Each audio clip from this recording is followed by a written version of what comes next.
because of this simplicity. After that, Ludian tries to pull out the sword, all or nothing. And suddenly he is surprised.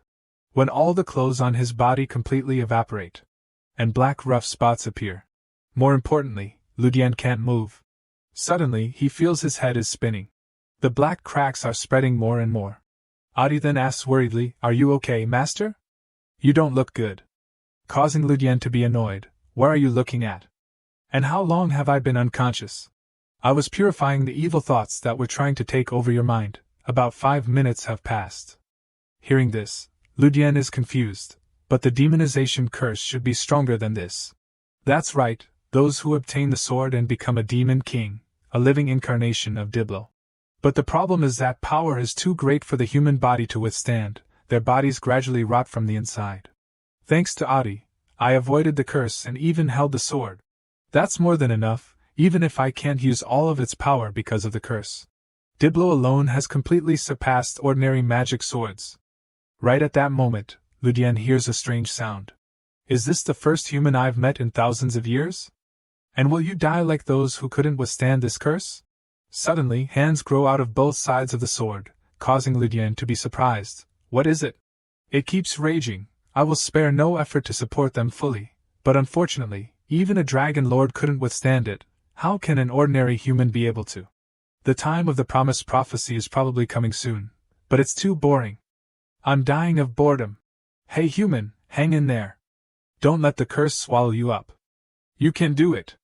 Don't give up. It keeps yelling, causing Ludian to feel annoyed. It's too noisy. Shut up. Then it goes completely silent. Are you still alive? No human has ever been able to hold the sword for more than 30 seconds. Or have I lost my sense of time from being sealed for too long? Are you really okay? Ludian then replies, I'm still okay, causing it to be confused. Impossible. This curse was created by the archangels with so much effort.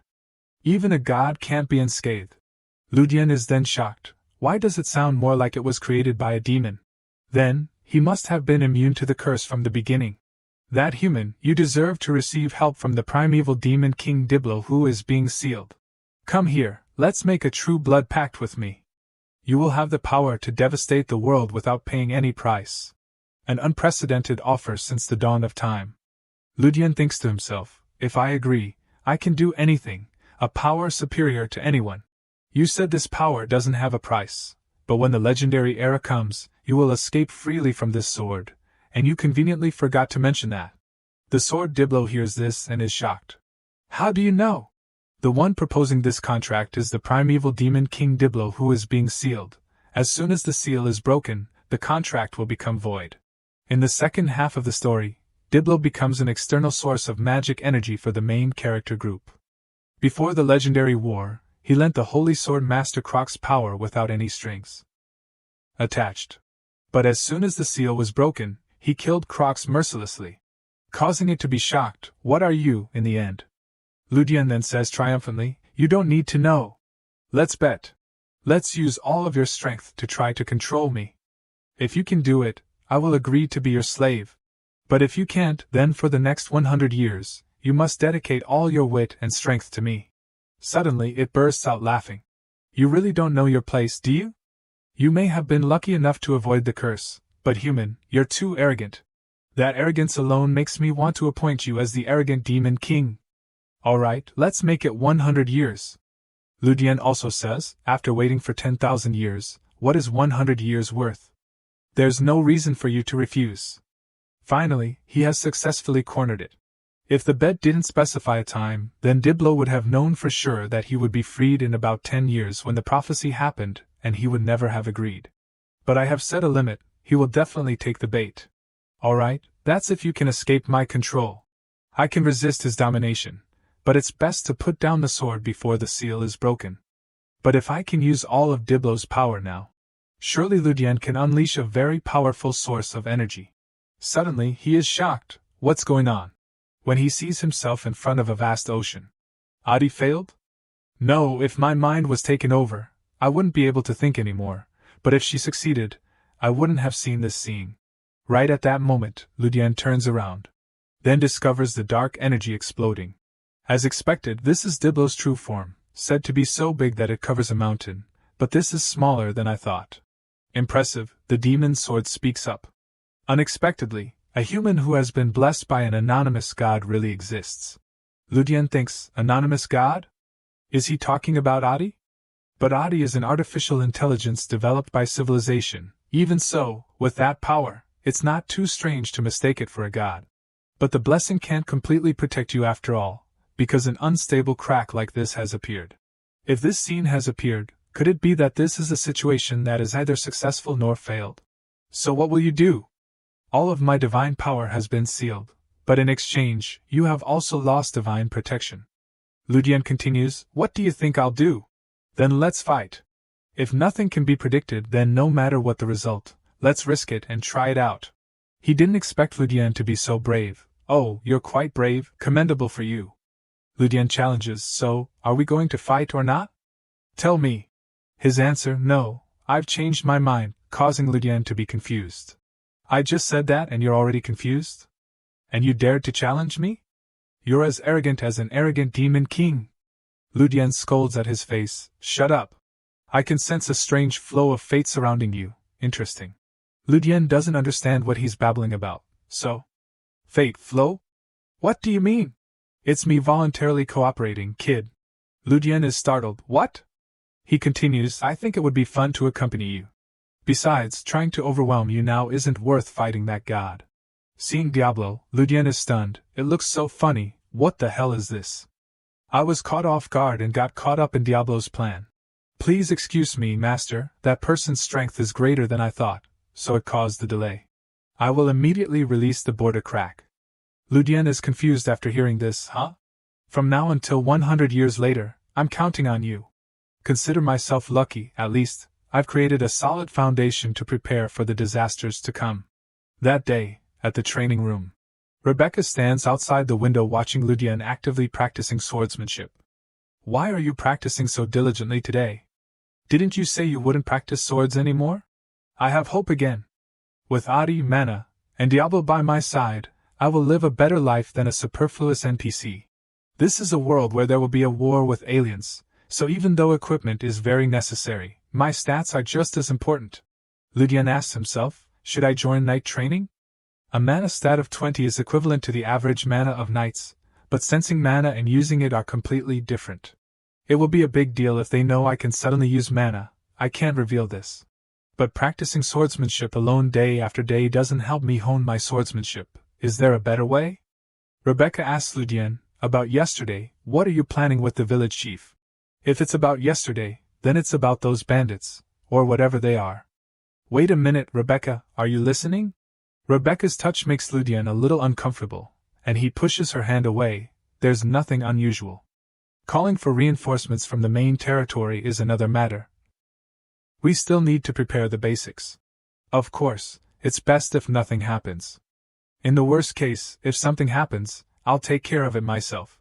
Ludian suddenly realizes something. Wait, no way, could this be Rebecca's awakening event?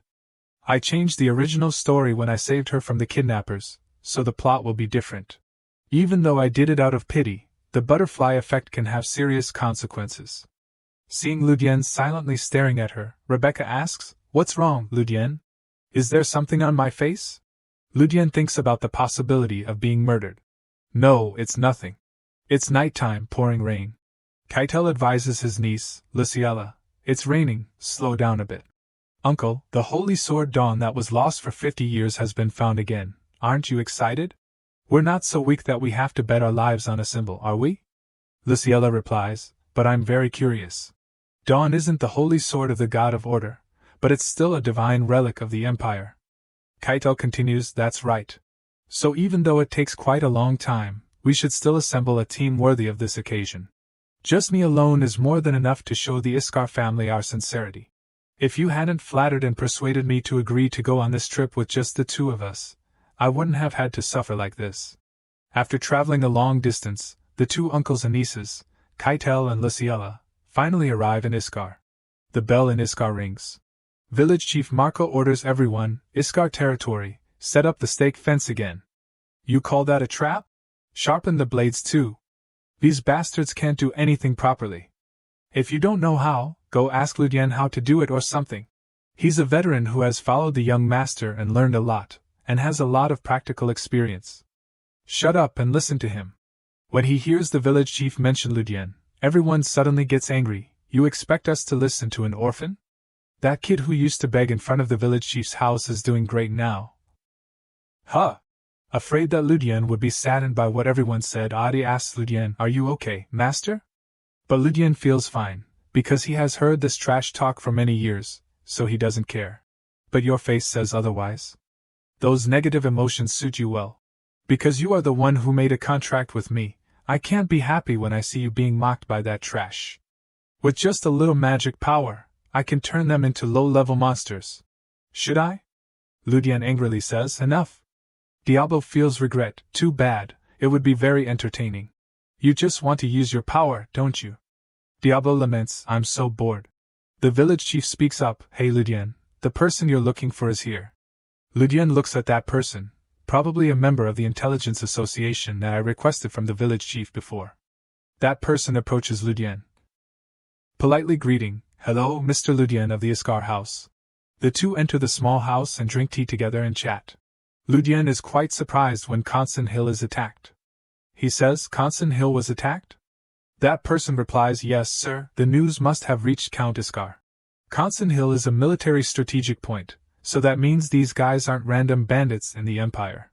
So their identity, that person interrupts, "Exactly.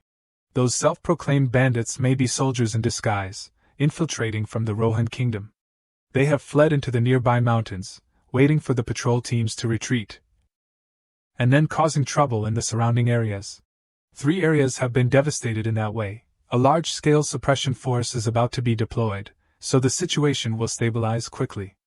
Ludian thinks, "No, the real problem isn't the bandits. If it's just cavalry, I can deal with it. The worrying thing is whether the demons or their minions have infiltrated. If so, this battle will be very difficult." Adi comes to report, "Master, they're here." Ludian picks up the cup of tea without even drinking it. "I didn't think it would be so fast." Ludian immediately puts down the cup of tea, sighs, "There's no other choice." Then, Ludian looks at Diablo. "Hey, Diablo." Diablo says grumpily, "What?" "Lend me your power." Diablo is ready, alright. Testing the strength of this generation will probably be fun to kill time, but remember, your body is still too weak to withstand it. "I know." Diablo chuckles, "Everything would be easier if you turned into a demon." "If I turn into a demon, I will be hunted by the main character or those secret organizations."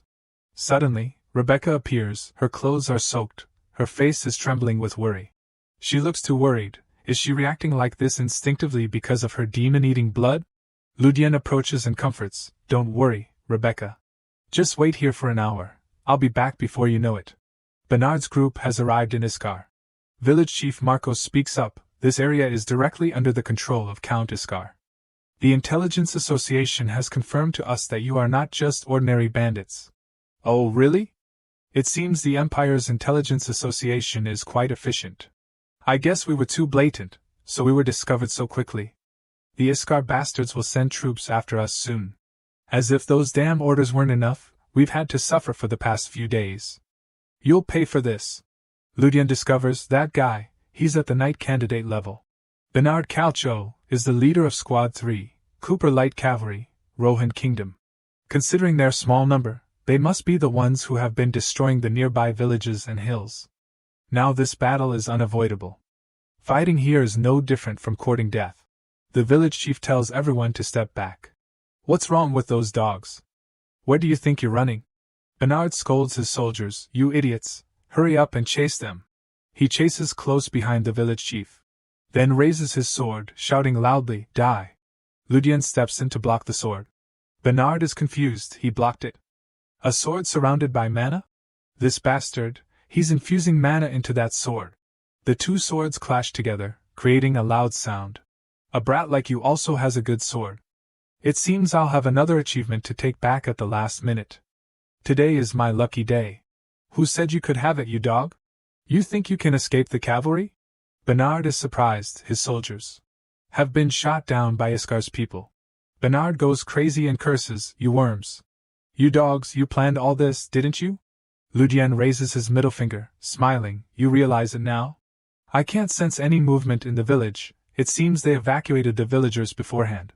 Bernard orders, kill them all.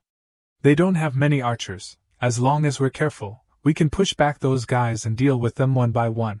The civilian defense team is just a bunch of civilians. Even if they outnumber us, they can't win against me. Suddenly, one of Bernard's soldiers falls off his horse. Ludian puts his sword to his neck. He painfully curses, "You sewer rats." Without saying much, Ludian immediately kills him. That guy, he knows how to use a sword. He blocked the captain's attack. Don't underestimate him just because he's young.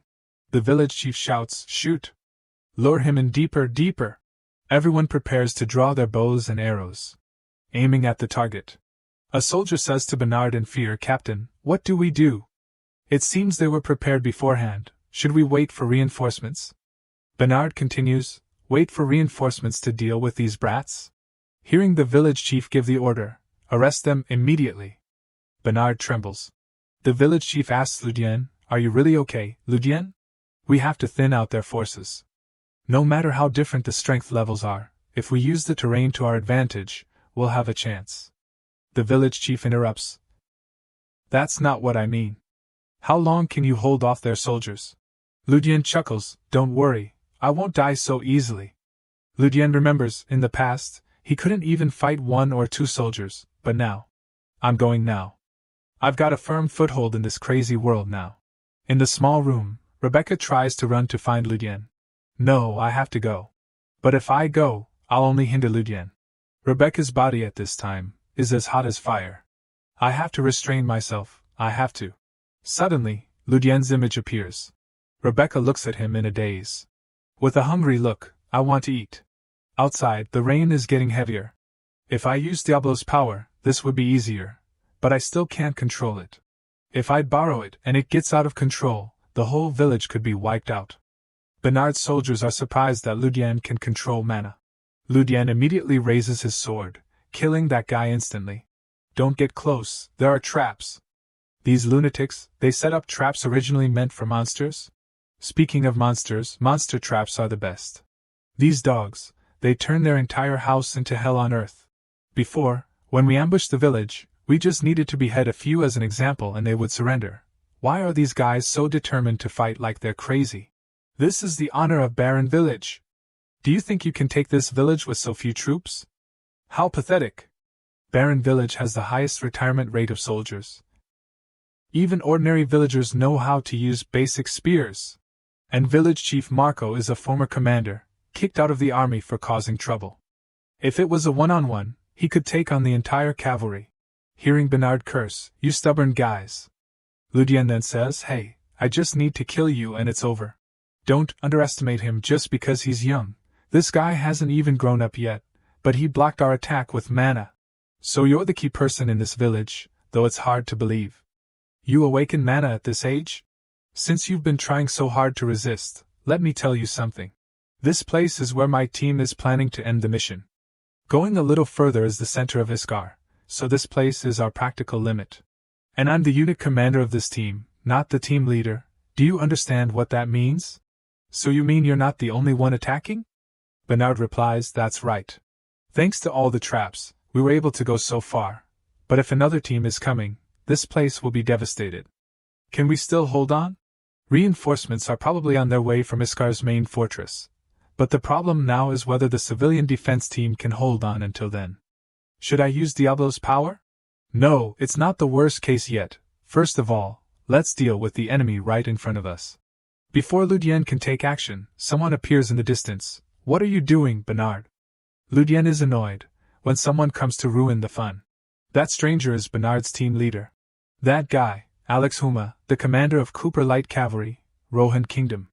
A mid-level subordinate of the demon king Iblis, half-human half-demon. Is a subordinate of the demon race. Alex menacingly approaches Ludian. He cautiously thinks, "Damn it, at least, that bastard is only alone, without any companions." Looking at his status board is enough to make him wary. His skills far exceed mine. Combat ability 3260, combat power is not inferior to Derek. He wonders, and he's only a mid-level vassal, not even high-level? Can I fight him?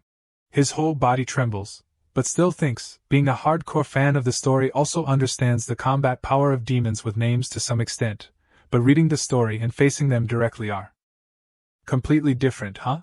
Bernard reports, I'm sorry, Commander. Due to my incompetence, I lost so many subordinates. Alex angrily scolds, you useless idiot. Alex clenches his fist tightly. Bernard then apologizes, but receives a devastating punch.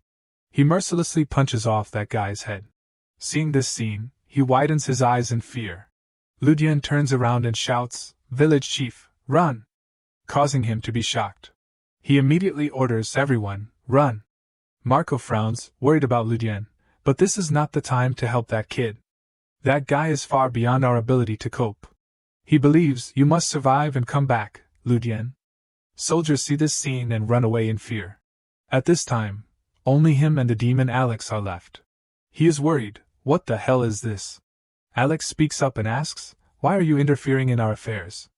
He is stunned, not understanding what's going on. He inquires, or did your side receive the news first? He frowns and says, or did I move too fast so the order wasn't passed down clearly? Even so, this happened in your territory. Ludian with a ready-to-fight stance, he loses patience. What the hell are you talking about? Alex sneers, don't underestimate my senses, you don't need to pretend to be moral. He changes his attitude and approaches, you worship the supreme being like me, do you think I wouldn't notice? I am a vassal of the great demon king, Lord Iblis, Alex Human. He then asks, what is your name? Who do you serve? He silently curses, this son of a bitch. Ludian is annoyed, it thinks he's a vassal like it too? He looks at the sword he's holding in his hand, the amount of magic power he received from the Diablo contract. He guesses it sensed it, so it thinks I'm a vassal? Alex gives praise, an ordinary human like you is quite sensitive. Ludian plans to stall for time so that the village chief and everyone can escape. He introduces, I am Ludian. Alex wonders, you don't have a last name? Not a noble? Who do you serve? Ludian then thinks, suspicion is understandable, demons who hide their identities to infiltrate humans usually have a requirement for status when looking for vassals. But there is a way to dispel this suspicion. He replies, I serve Lord Asmodeus. Hearing this, he is excited, you serve the goddess of desire and pleasure? Indeed, only fellow comrades would know that name. The sword angrily curses, why are you calling a low-level brat like Asmodeus a goddess? What happened to the hierarchy and order of the demon world while I was asleep? Alex casually replies, you really look weak enough to receive help from a goddess. Appearance is also a skill, so I understand. He is annoyed, the reason I chose Asmodeus is because her standards aren't status but appearance. He is helpless, that person must be beautiful. Ludian replies, I haven't received any news from her. The ones invading my land now are you. He smiles cunningly, troublesome, the news wasn't conveyed completely. Unlike us Erebus, could it be that you're not potential enough? He probes, where was the news sent that I haven't received yet? He then replies, that place is quite far from here, the letter must have reached Viscount Bellstead's hands. Ludian smirks, Viscount Bellstead? I know, so he's a minion of the devil. He speaks up and replies, I see, now I remember Count Gus von Bellstead, now he's just a Viscount. He calmly replies, is that Viscount the recipient? He calmly replies, he's such an insignificant character that I completely forgot about him, causing Alex to be stunned. Ludian confidently says, as expected, Castle Richmond's death has made everything chaotic like now, so people with combat power like you have to come to a village. Hearing this, his face darkens, what's with that killing intent? He casually replies, it's nothing. Then he boldly says, is it strange to prepare to fight the enemy? He glares, however. Alex scoffs, you're planning to face me with that weak power? The power bestowed by honor and accumulated by humans, you are inferior to me in every way. Ludian clenches his sword accepting, yes, I wasn't gifted any power, and my knight experience is far inferior to his. But that's only when comparing pure power. He then radiates magical power. Alex widens his eyes in shock. Adi reminds him, you brat, you can only endure for 1 minute. If you exceed the limit, even divinity can't protect you. He then replies, I know. He accumulates magical power into the sword, let's see how useful the vassal. He jumps up and charges, of that Iblis guy is. Then decisively raises his sword. He slashes him straight in the chest. He is pushed back unexpectedly. Alex swings his fist towards him. He avoids it in time. Then turns around and immediately cuts off one of his arms. He screams. The hand falls to the ground. He grits his teeth. What is this? Why can't it regenerate? Ludian inquires. It feels like your soul is being torn apart, right? He thinks to himself. The blade of Diablo doesn't just simply cut. The reason the Diablo sword is considered a high-level sword, it is one of the weapons capable of killing gods. This phrase will become the most important keyword in the second half of the story. Both stand facing each other. He assesses. Its power is not simply cutting into the physical body, but attacking the soul and divinity directly. It causes severe injuries to the earthly entity. That is the value of Diablo. Ludian says his purpose. At first I planned to fight up close. Luckily you let your guard down. Alex angrily swings his fist. You think just that will win against me? The punch is about to reach him. Suddenly it stops. He glances. He is shocked. How? The power is being sucked into the magical power. This power can't be bestowed by the goddess of desire. The sword confidently says, of course, how dare you compare this body with that riffraff? He is worried. Be quiet a little. I'm running out of time. He swings his fist, shouting loudly, impossible. I was named the mad god of war as soon as I received the power of Lord Iblis, to lose to a brat like you. Ludian decisively cuts off the remaining arm. He unleashes a series of blows to his body. He resolutely charges forward. Stabbing him with a fatal blow, he helplessly screams. He smiles to himself. Fighting with magical power usually pollutes the land and air, causing the power of the devil to have side effects. But the reason why Diablo is useful. It can absorb the opponent's magical power cleanly, without worrying about causing pollution, and without worrying about being discovered by others. Ludian declares, one day, throughout the Rohan kingdom, I will take the heads of all you demon bastards. Alex then curses, you dog traitor. His eyes sharpen as he says, still misunderstanding? Oh well, just die. Ludian then finishes him off.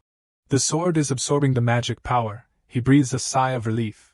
He looks a bit surprised, seeing someone being sucked in, as expected of a demon's sword, huh? The demon's sword replies, you're lucky, a little bit of leftover magic power would have been a big deal. Ludian replies, I know that. The demon's sword wonders, but why did you send that woman away separately? Is she your lover? Hearing this, he startles and blushes, what the hell are you talking about? My goal may be Rebecca, even though this matter is due to Castley's death. The demon's sword replies, indeed, the demons are very greedy for the descendants of the hunters. If she awakens, it will definitely be an interesting sight. Why don't you awaken her and keep her by your side?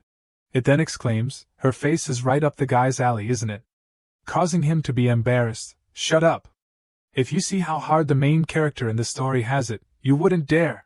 He contemplates. Rebecca's awakening is determined by the male lead Abel.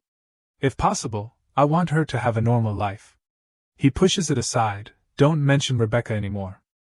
I don't intend to let this relationship go any further.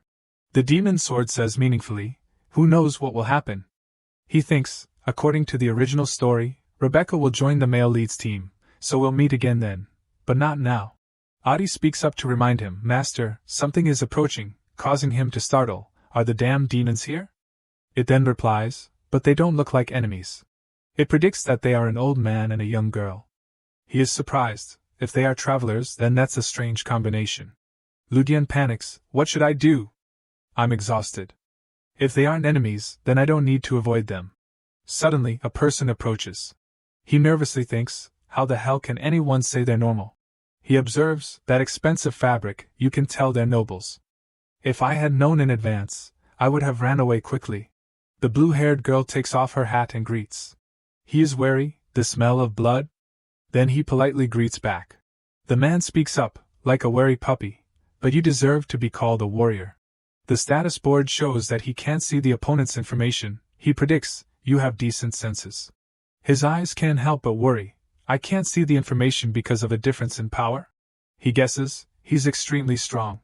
He approaches the corpse and asks, did you do this? Ludian then replies, I didn't do it alone, there was the military force of the village. He steps on the corpse and asks, this corpse is your work, right? He then says, that's right, it was me. He is pleased, you're so young. Which family are you from? The girl says with a smile, "It's been a long time since you've been so excited." He evaluates, he has very good skills. Being near the edge of the border, there are no good academies. He continues, he awakened mana at such a young age, I can't help but be interested. He is stunned, he can tell I have mana just by looking at my face? She glances at him in surprise. You said mana? Even though I haven't graduated from the Maha National Academy yet? He replies, if you were from the academy, I would have known. He thinks, he's more important than I thought, but who is he?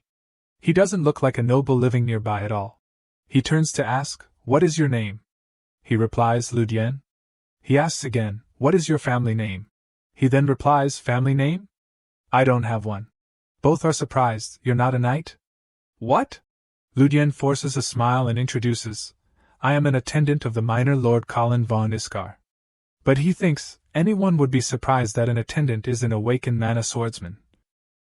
Especially since that mana wasn't obtained in the usual way. He pretends, this is my hometown, I'm just fighting to protect the village, that's all. He thinks, and I also wanted to try out my power after so long. Ludian smiles and asks, so who are you two? I don't think I've ever seen you before. He is sure, having worked as an attendant for so many years, if they were nobles that I don't remember. Then 9 out of 10 they are from somewhere else. Hearing this, he bursts out laughing. Us?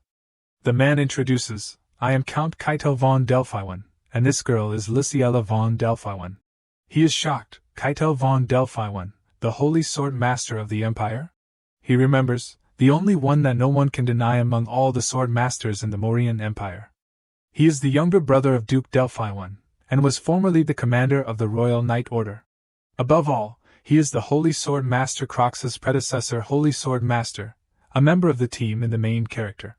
Now that he mentions it, he is still active in this era. Lysiella is the male lead's reliable supporter, the frontline commander against demons.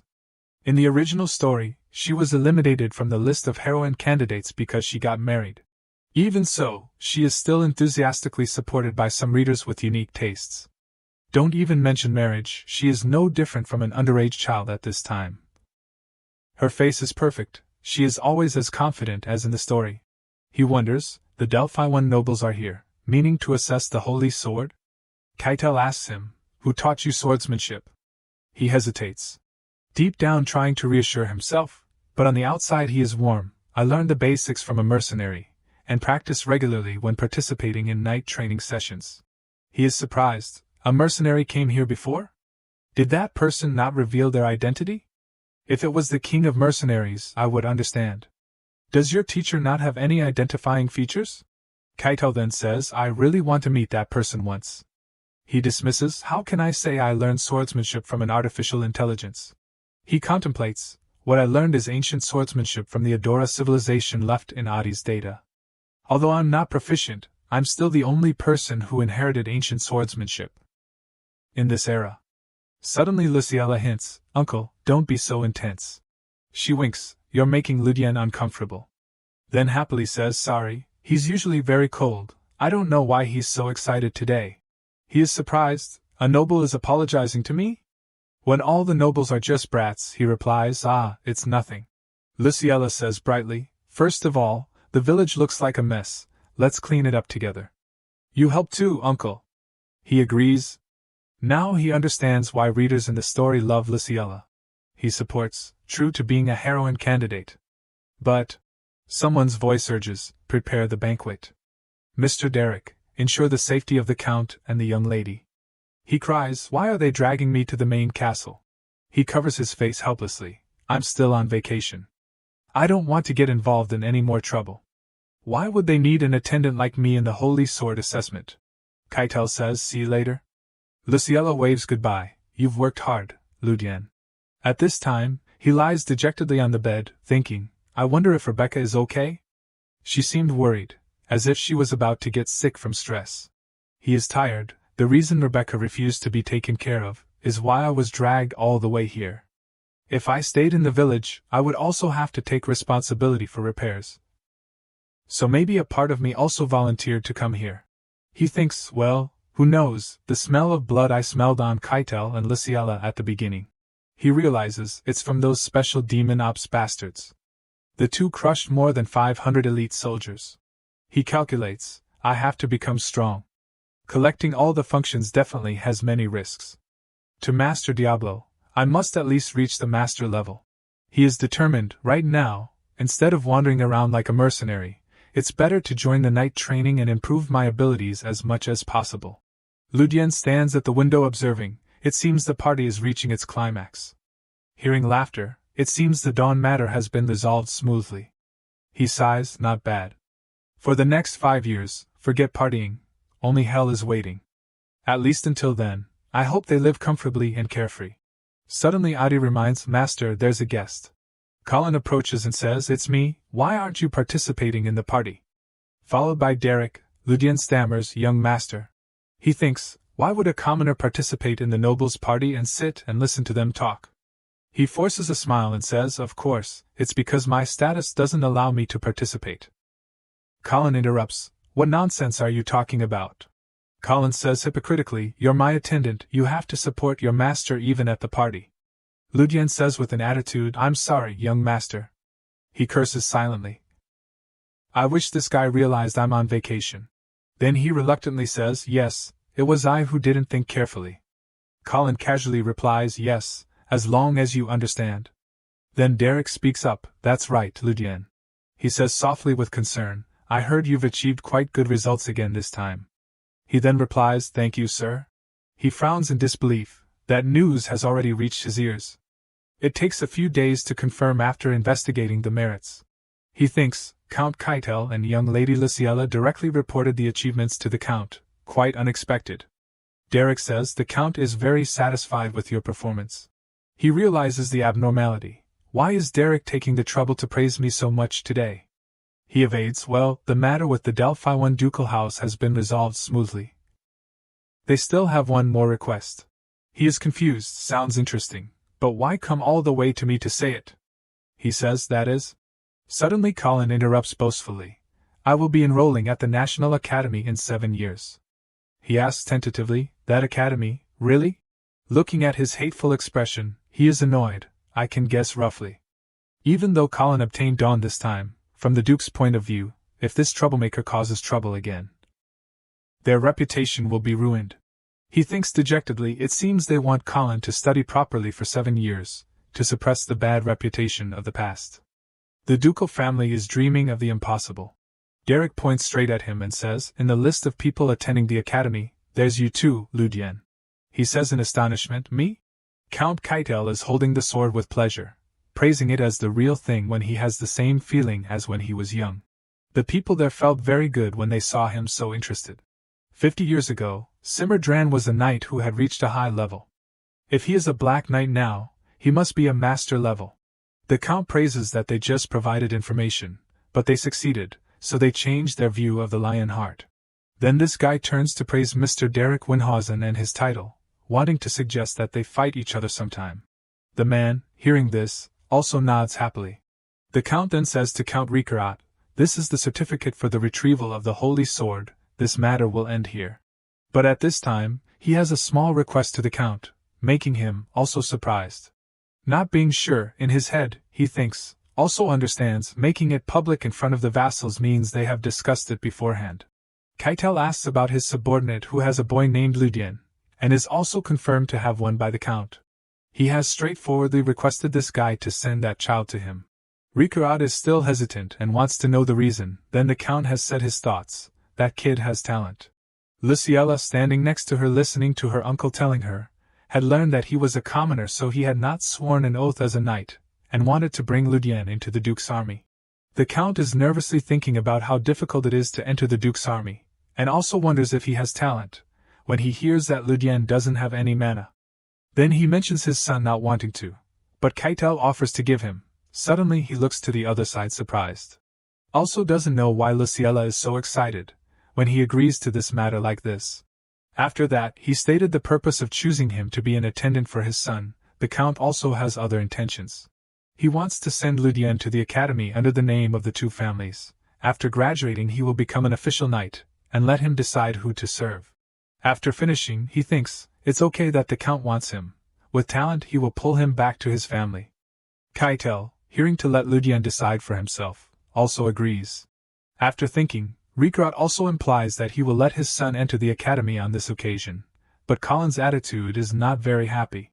Back to the present, Derek is still talking to Ludian, who also has Colin. He will become an exchange student of the academy, going to school with their young master. He is thinking in his head that it's okay, but still wants them to care about his opinion. Count Keitel and Luciella are strolling. Seeing him, they also come to greet him. Ludian recalls when they said goodbye and see you later. In his head he is confused and guesses that this see you later was planned in advance. He immediately agrees, when he gets an extension of the time to prepare to go to the capital with them. Luciella praised him for being clever. Keitel thinks it's good to have a junior like him. Ludian is outwardly happy to not be doing logistics, but deep down he is crying because he will be more like a test subject of Colin. After that, he also arranged to meet them in 2 weeks. At a bar near Baron Village, someone is laughing very happily, wanting to invite Ludian for a drink.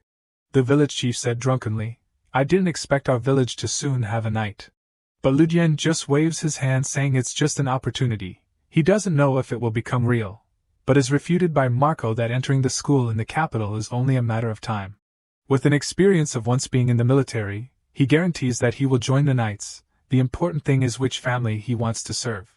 While eating, Ludian asked how Rebecca was doing. The village chief replied that she is still resting, seeing that the incident last time was quite serious.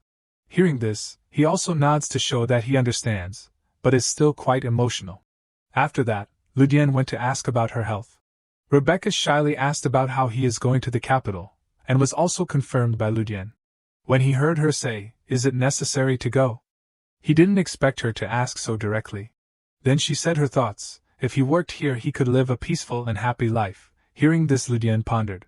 Rebecca knows she is being selfish, so she only wanted to ask him that. Ludian is looking down and didn't say anything, but still thinking about the original story, seeing that the fact that he is avoiding her because she is a heroine is just an excuse. But the era of turmoil is about to happen. She is also an important person to him, mentioning his not good origin, so Ludian always avoids her. But now, he has put his hand on Rebecca's hand. She is red-faced and surprised when she hears Ludian say, "I also want that," and silently listening to him confide, when everyone thinks he is very excited because of the big opportunity. But he is not sure he likes that opportunity. He is sad that he is forced to do so. If he ignores everything and stays, then in about 10 years, Baron Village will disappear. Rebecca, due to the Rohan kingdom invading, she lost this place, then met the male lead Abel and set off on an adventure. He thinks even if he doesn't do anything, Abel will also get rid of the demons, but the village and the people will be gone. He wouldn't want that, especially Rebecca, having known everything and wanting to prevent it. Ludian tells her, the upcoming thing is important, no one but him can do it, so he only has a way to go to the capital. When he doesn't know if she understands everything he said, but at this time Rebecca spoke. She asks if she awakens this blood, will it help him with anything?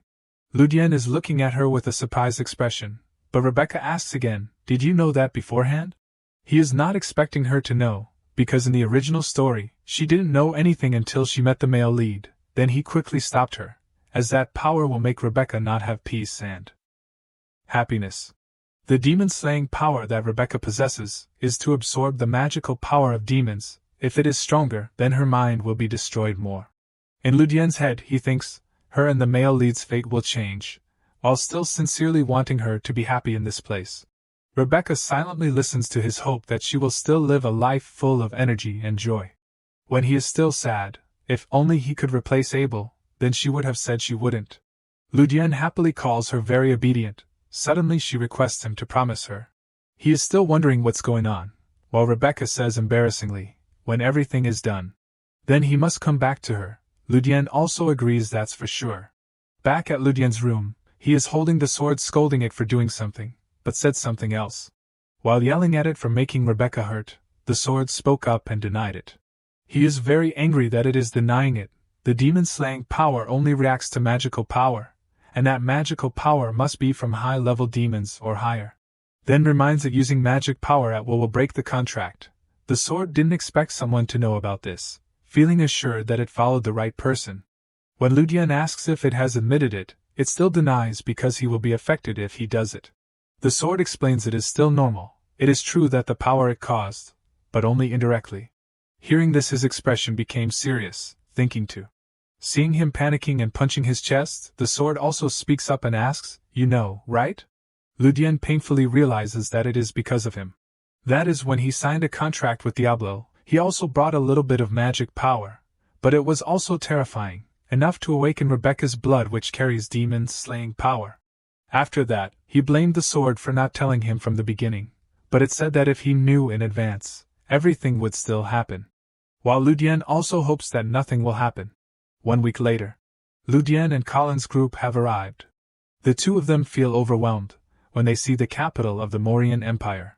The scenery of this city is very stately, but quite deserted. Suddenly there is someone's thoughts about the name, Nevin. The capital of the Mauryan Empire, Nevin, where Ludian has set foot. He looks at this place with delight, feeling like he is in a fantasy world. This place is probably 3 times bigger than the Iskar territory. Suddenly, Colin turns to ask him if he is very happy, then mentions his father and Derek. Hearing him blame them for making a fuss over him, he looks and guesses that he hasn't thought about the fact that he has awakened mana.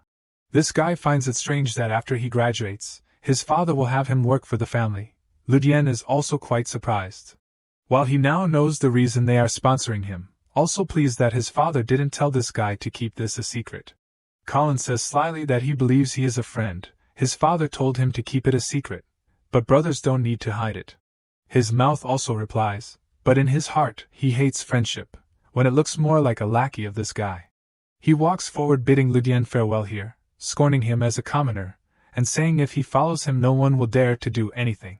Looking at the group of subordinates having to stop him from doing something bad, he feels worried for Colin more than for himself. Looking at the tallest building here, he doesn't care anyway, it has nothing to do with him. At the Deliwans mansion, someone is speaking up and asking, "Where's the holy sword? Why are you bringing back that pile of stuff?" Count Keitel speaks up blaming him for being too much, saying that it is his hobby. He calls out, "Brother!" Duke Vincent Deliwans, the head of the Deliwans family, speaks up, "I didn't expect Iskar to succeed." While Ludian has recognized this old duke, as Keitel's brother, is an important figure in the Mauryan Empire, the two of them are looking at the sword they just brought back. Having taken the sword in his hand, the duke is certain, so the prophecy of our ancestors is true. He is thinking about the prophecy, then is surprised because he called him inside. The duke turns back to call him, seeing it's been a long time since my brother has been interested in someone, and tells him to spare some time. "I have something I want to say." Ludian is sweating. When he wants to meet him, he doesn't know what's going on.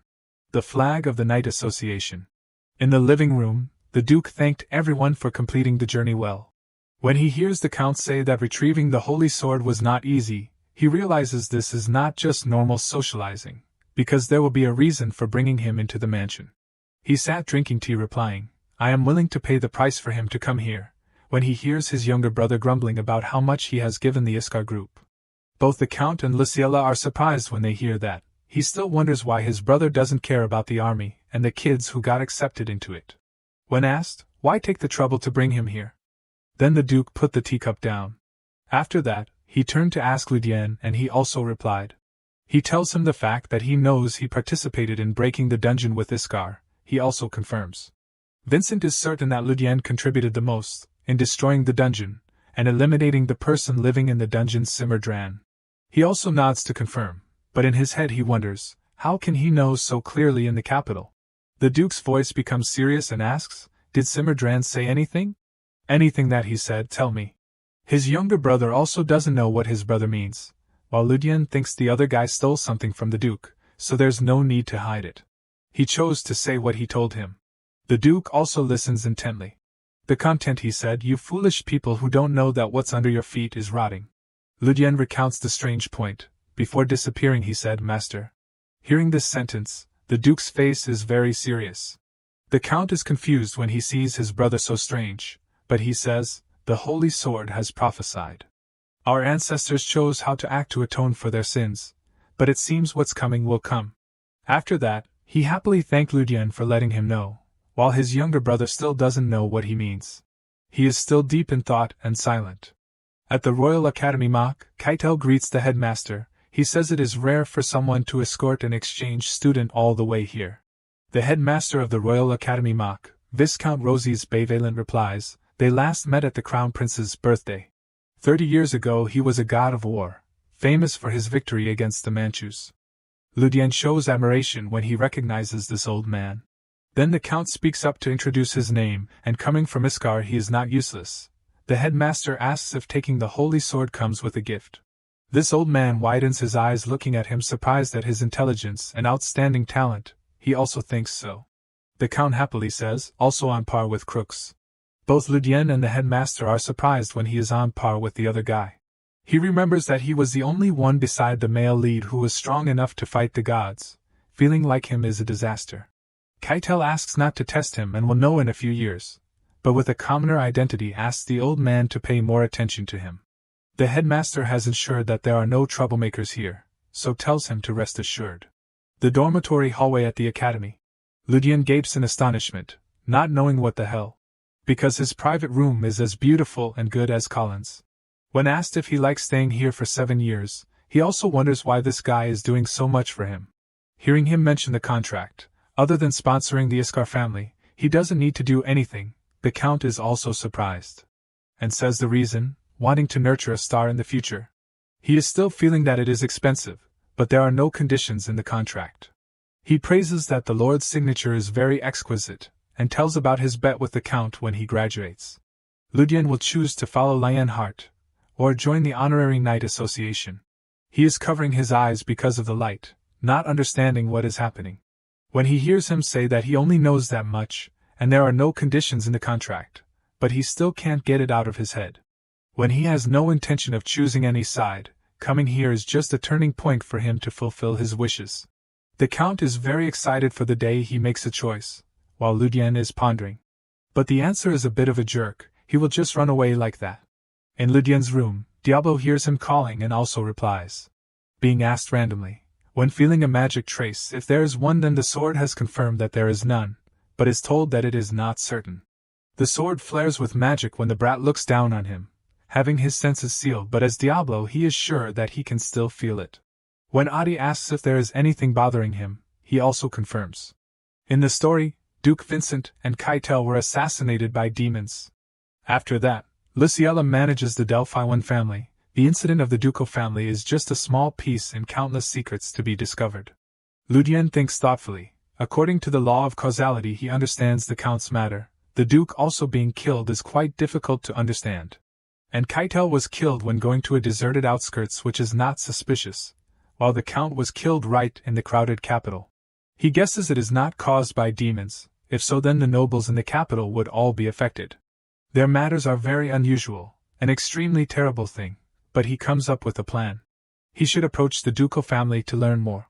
In the classroom, the students gossip when they see Ludian being followed by an artificial intelligence. Adi is happy when they recognize the value of the head. He feels a loss of confidence when he is paid too much attention. Diablo had just opened his mouth to call out that there are many attractive souls, but he told him to be quiet. And thinks maybe it is because he was told by the Keitel organization, but that's impossible because he heard there are more than 30 people already. When he is still thinking that in total he is 70 people, then someone came to offer to sit next to Ludian. Then he also says that's okay, then introduces his name. A third-year student at the Royal Academy Mock, Adele introduces them, and is his junior. Ludian speaks up wondering, when he has a nickname, a famous transfer student. The other guy is also surprised that he doesn't know. For 10 years, the organization has only brought in one transfer student. He scratches his head seeing it has been a long time, and being paid too much attention, so he feels that he is not anyone powerful but just a commoner. The other guy is confused when this junior doesn't know anything. Transferring into this academy is prohibited, but Ludian says he knows that. Adele explains that to come here you have to be extremely outstanding, or a high-ranking noble with a close relationship with the royal family. In this junior's case he was brought here personally by the Holy Swordsman. And since the Holy Swordsman Crooks left, no student from the organization has come here. Now he knows that Crooks also came from the Delphi One organization.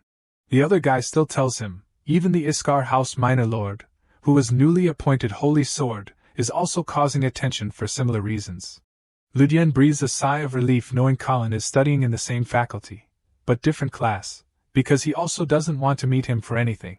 He is surprised, when the guy says he is looking for him because of a special request from the student council. That is Princess Luciella. He is sure Ludian has known her. He vaguely realizes that she is the president of the student council. This guy stands up and says, it's natural for a commoner to feel lost. The organization has a tradition of guiding new students, and he has been assigned the task of guiding his junior. When asked if he is studying in the night faculty, and the first class is just social greetings would be boring, Ludian also feels that way. He is sure with such a potential night, starting with a match, starting with strength, is the right style. Also adding a sentence telling him to not be shy, because everyone here is very friendly. Ludian is extremely worried when he realizes that it is a sparring match. The two of them have gone to the training ground of the Royal Academy. The senior students in Year 5 named Oliver Duran and Claudia Reyes came out to greet Ludian, while also introducing one more person.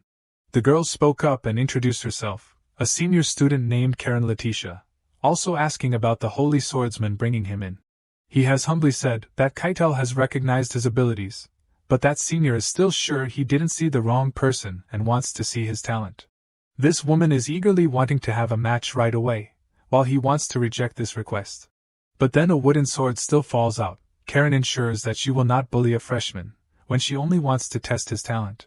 The older sister is getting more and more eager, wanting him to fight with all his strength, but Ludian finds that her eyes are a bit strange. Having entered the match and being overwhelmed, then he repeated what the older sister said that she would go easy, but now she is retorting that she won't let him win when she only wants to test him. The two students in Year 5 are very interested, when before that Keitel also chose only one person who was crooks. Ludian is crying and wants to find a way out, and an idea flashes to defeat them all and end it. Karen said she wants to know what that strange swordsmanship he used earlier is called. This time he seriously stood up, saying that Adora's art is a form of martial art combined with the sword. The woman finds the name of the art quite strange, but still provokes the younger brother to fight. Ludian expresses that he is also ready. After that, is a scene of swinging the sword to the woman's place. The two of them are using all their strength to overwhelm each other. Suddenly, he changes his swordsmanship again. But Karen pushed his hand away, and swung the sword unexpectedly, making him also surprised. At this time, Ludian is having to bend his back to dodge those powerful blows. He is very tired, when he is being absolutely overwhelmed. Duran speaks up, judging a bit disappointed, because he sees his junior's movements are quite weak and he has not controlled his body well. His moving posture is also all messed up. Adi is very angry when they ridicule the sacred swordsmanship, when these ignorant people have not seen the truth, but he tells her to stay calm because it is still the first match. Duran speaks up, saying that there is no need to hold back strength, but currently Ludian is trying his best. After that, he turns to fight Karen again. This older sister is currently not saying anything, but in her head she finds it unbelievable if she didn't face him herself. On the outside, it only looks like he is swinging the sword wildly without any stance, but every blow is free, the movements connect smoothly, forming a chain of counterattacks that block any of her attacks. She sees that this swordsmanship was created only to eliminate enemies, very impressive, but his shortcomings are still obvious, and she doesn't understand why Keitel noticed him, unless there is something she doesn't know about Ludian. Having seen her disappointment, Karen wants to end the match right now. She is holding the sword, running very fast towards him, then jumps up to swing a blow to finish him off. Luckily, Ludian used his sword to block this slash. The two forces collide, making the arena dusty. The senior students who were judging just now can't believe it. Even Karen doesn't understand. Seeing Ludian still using strength, she vaguely realizes that the blow was enhanced with mana. No one can block it unless they also use mana. At this time, he has spoken up, saying, "Senior cheated." When the two stopped using mana, then this older sister was also pushed back. He clenches his trembling arm, feeling angry, because he saw this woman infuse mana into the wooden sword, planning to make him a laughing stock of everyone. Karen is regaining her senses, questioning, a new student knowing how to use mana, and a commoner at that. She has said that she understands why he was transferred here, when she thought that with that sword move Ludian couldn't stop it. After that, she bows her head and apologizes for awakening her junior like that. While being a senior, she used mana in the sword. Her mouth says she doesn't want this to happen again, but he is very annoyed, blaming Luciella's eyesight for not being good. Still bowing her head and apologizing, this woman makes a request for compensation. In his head he sees her as ignorant for using mana with the freshman. The 2 students in year 5 are shocked when they see the senior apologizing, and the 3rd-year guy is surprised that Ludian blocked the mana blow. Suddenly, someone comes and asks what's so noisy, then calls out a name, Karen. Duran fearfully speaks up that he is handling what Senior Luciella entrusted him with, wanting to tell Kepler that. But that old guy said he already understands from looking. That woman stutters when being called arrogant, wanting to test his ability but was countered.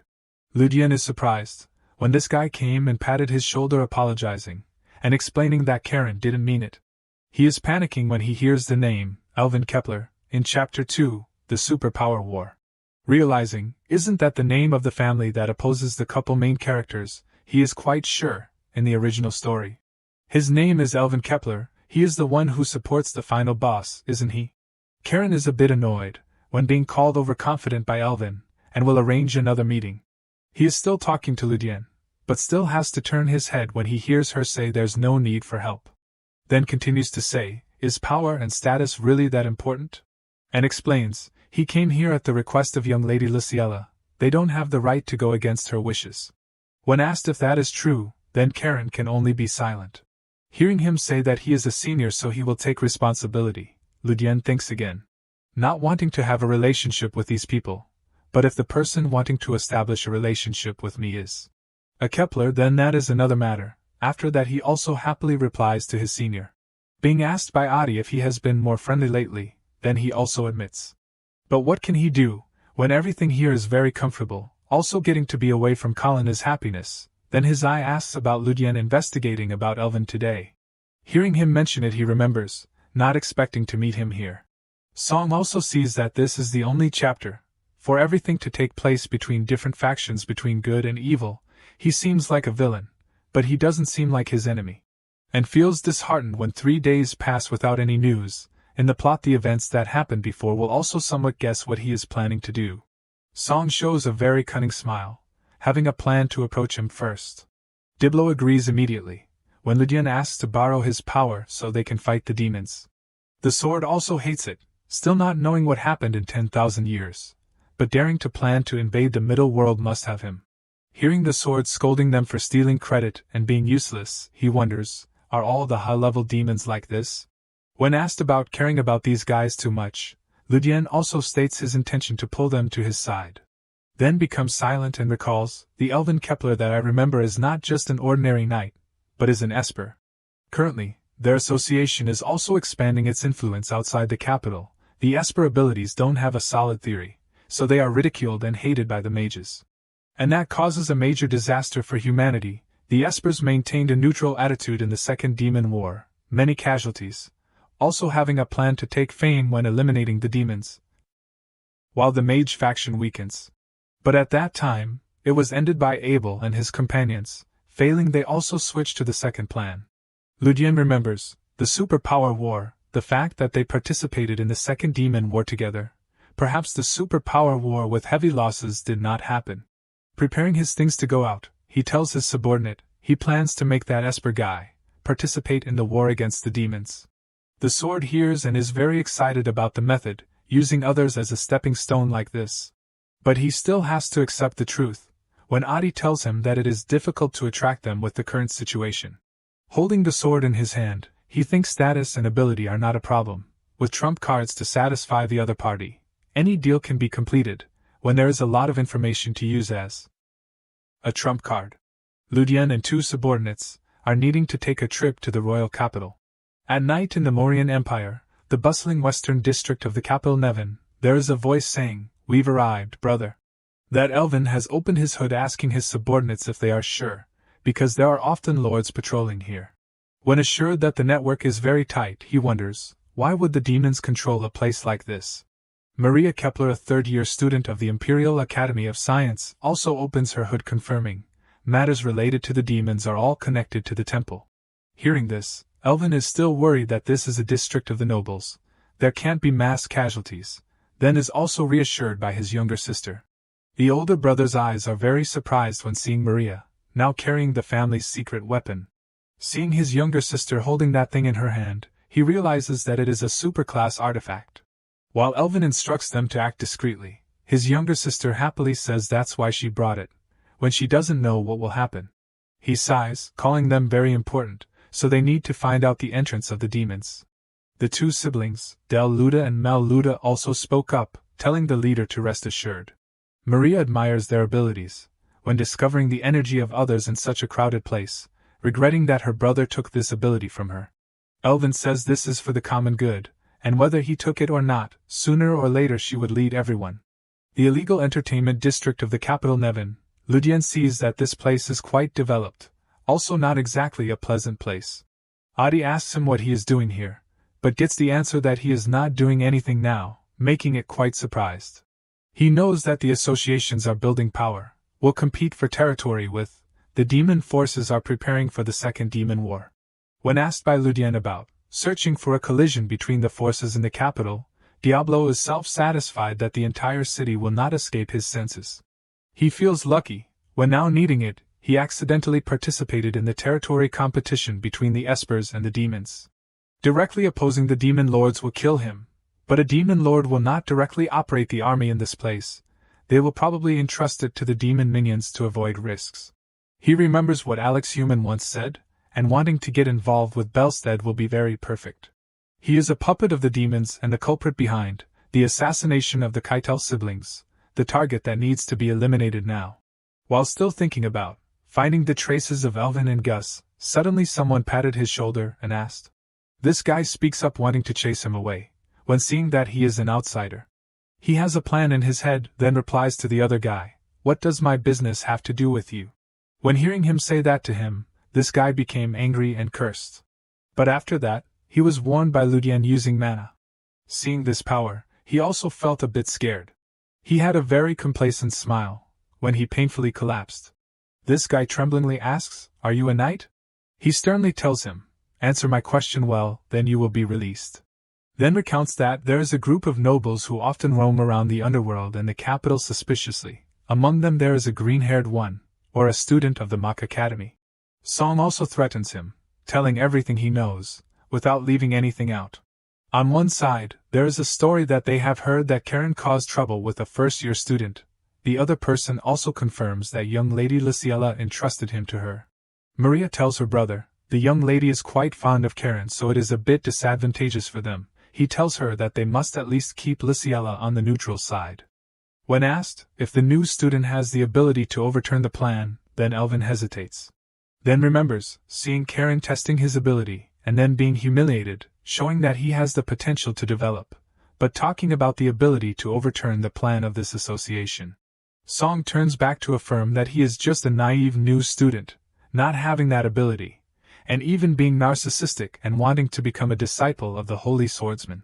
Maria says she understands, when he mentions to be wary of Luciella and Karen having been competing for 7 years. They continue their journey, while being observed by Ludian on the tower. The look on his face when he found them is terrifying. Adi also confirms that she can feel it, when the master asks. She looks at the 4 people walking, knowing they are mutants, not believing they would appear here. This is too unexpected. Ludian realizes that Maria Kepler, the most powerful esper in history, the final boss of the superpower war, is in existence far beyond imagination.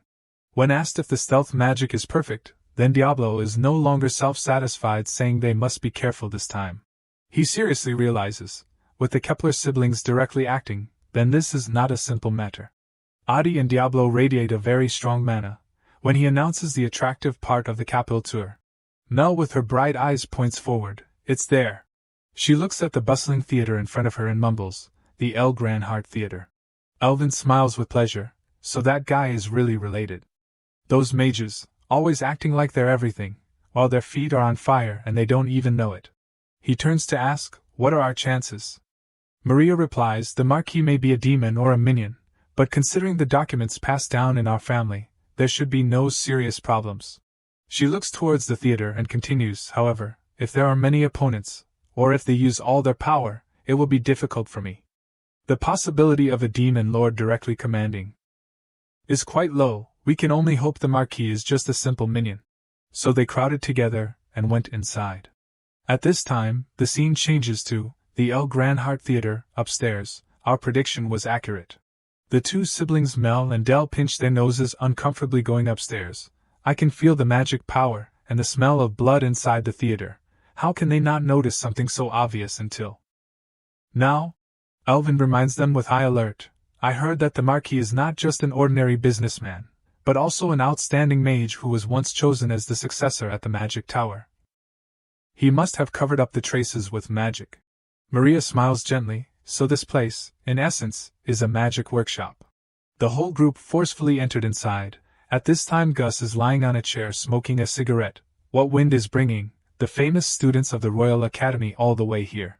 He points his hand towards him saying, "Don't act anymore. Do you think we don't know you're behind? Those brats have always been disturbing us until now, huh?" His voice sternly says his identity, Marquis Gus Bellstead. He smiles faintly. "We?" Gus stands up straight and mumbles, "So it's you guys. The thieves who have brazenly swept through my business and disappeared without a trace." He is the Theorist Alliance Marquis Gus Bellstead. Elvin says contemptuously, "Someone who hires a group of real thieves doesn't have the right to speak." Gus smiles slyly. "The Kepler family and the Luda family." He crushes the cigarette in his hand and becomes excited. "Just a group of ordinary merchants who don't even have proper territory. And you dare to touch my Theorist Alliance. Your families should prepare to bear the consequences." Hearing this, he becomes angry. "You dare to mention our family? You, a minion of the devil." Gus also widens his eyes after hearing, "So, you really knew everything." Elvin loses all patience using magic. "I will kill you, and eliminate all the remnants of the devil still lurking in the Empire." Gus slowly talks with black magic power coming out of his whole body. "So, your purpose is to hinder our great plan." He sees his power erupting and also feels worried in his heart. A power stronger than predicted. We must stay vigilant. Gus's voice reverberates. "I don't know what you think you can do with just 5 people, but that's even better for me." Elvin murmurs in surprise. 5? He and everyone look back in doubt. There are only 4 people, right? Ludian appears from the outside like a god. "Oh hello, seniors. It seems I came at the right time, huh?" He chuckles. "Of course, I didn't come here to interfere just because the seniors abandoned me for 3 whole days." The image shifts, followed by narration. Marquis Gus Bellstead, in the fantasy of the world of 7 colors, before the Second Demon War, he was the one who loyally sided with the demon race in the partition of the Empire. When establishing a distinguished achievement of assassinating the guardians of the Empire, Count Keitel von Delphiwan and Duke Vincent Delphiwan. A look appears on Gus's face. He has made his mark in history. Ludian thinks to himself, "I didn't expect to face him so soon. We finally meet sooner than I expected." Then a system board about him appears. He wonders in his heart, by the way, though he is a high-level minion, his overall stats look worse than Alex Huma whom I fought at Baron Village. "What's going on?" Elvin warns. "How did you follow us here?" Then he puts his sword to his neck. "No, wait. Who are you? Are you an ally or an enemy?" Ludian thinks to himself, "I don't know how he got here, but I don't have time to worry about this." He calmly points to Gus and explains, "I'm an ally, right now. One of my purposes is the same as yours." "One of the purposes?" He chuckles and says, "Is to take down that minion of the devil?" Elvin stares in shock. The information that Gus is a minion of the devil, wasn't that information also collected in secret by our side? Ludian tries to persuade. "I belong to a secret organization with the goal of protecting world peace, Adora." Adi calls doubtfully, "Master?" He is suspicious. "World peace? I've never heard of any organization named Adora." He smiles confidently and lies. "It's not a large organization, like your empire of espers." Elvin and Maria are extremely shocked. "You even know about our organization?" Ludian smiles lightly and changes the subject. "First of all, I want to make a deal with you. You came here to beat up Marquis Gus Bellstead, right?" Outside is a lively area. His voice reverberates, in a crowded area of the capital, in broad daylight. "But even if it's you, I don't think you can kill him now." Elvin wonders, "What are you saying?" Ludian calmly points towards Gus and says, "Devils, especially minions of the demon lords, can't be killed by ordinary physical attacks. No matter how strong your esper abilities are." Then he silently looks towards Maria, and ponders. Sending even Maria Kepler means the matter of eliminating Gus this time is very important. But her state is not complete. Ludian raises his finger. "Before officially making a deal, I have a proposal." I will help you deal with Gus Bellstead, and in exchange, you can ally with me, can't you? He smiles brightly, looking towards her. What do you think, Senior Maria? Maria is filled with panic in her heart. What the hell is this guy? He followed us all the way here and I didn't even notice. She worriedly looks at him, and he is asking me, not my brother.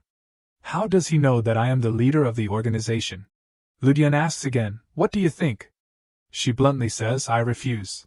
Maria glares at him. You think we will agree to a proposal from someone as suspicious as you?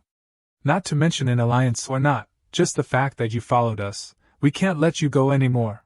She also threatens, after dealing with him, you will be the next one. Get ready. Ludian only knows to sigh after hearing this. Oh well, it finally came to this. A plan flashes in his eyes. This situation is one of the events that happened in the original work. Gus Bellstead is still alive until the beginning of the story. If a fight breaks out, many people in this theater will be implicated, and they are smart enough to understand that. Gus on the other side has become impatient. So, are you done acting? He smiles lightly and observes, I wonder what method they plan to use to corner Gus. Then Gus grabs his head and uses magic, then let's cause as much chaos as possible. I'm also curious what you're relying on to dare to come all the way here to offer your lives. Now, let's see who will be in trouble. He unleashes a large amount of black magic towards the whole group. Now, it is time for the festival to begin. Maria quickly takes out an item. That thing is a clock that is spinning quickly. The whole space seems to twist together as she uses that clock. The scene changes to a rocky canyon. Gus slowly moves to this space. This is the influence from that relic? A type of relic that interferes with space, an extraordinary artifact that even the masters of the 4 great magic towers would covet. Indeed, it's no different from a string of pearls on the neck of an orc. He cheers with pleasure. Please give it to me. You think just changing the terrain will give you an advantage? You're too naive. The Mel siblings are terrified. Magic power. Elvin is worried, so he's not hiding anything anymore, huh? Above Gus, many magic circles appear. From that circle, monsters begin to run out.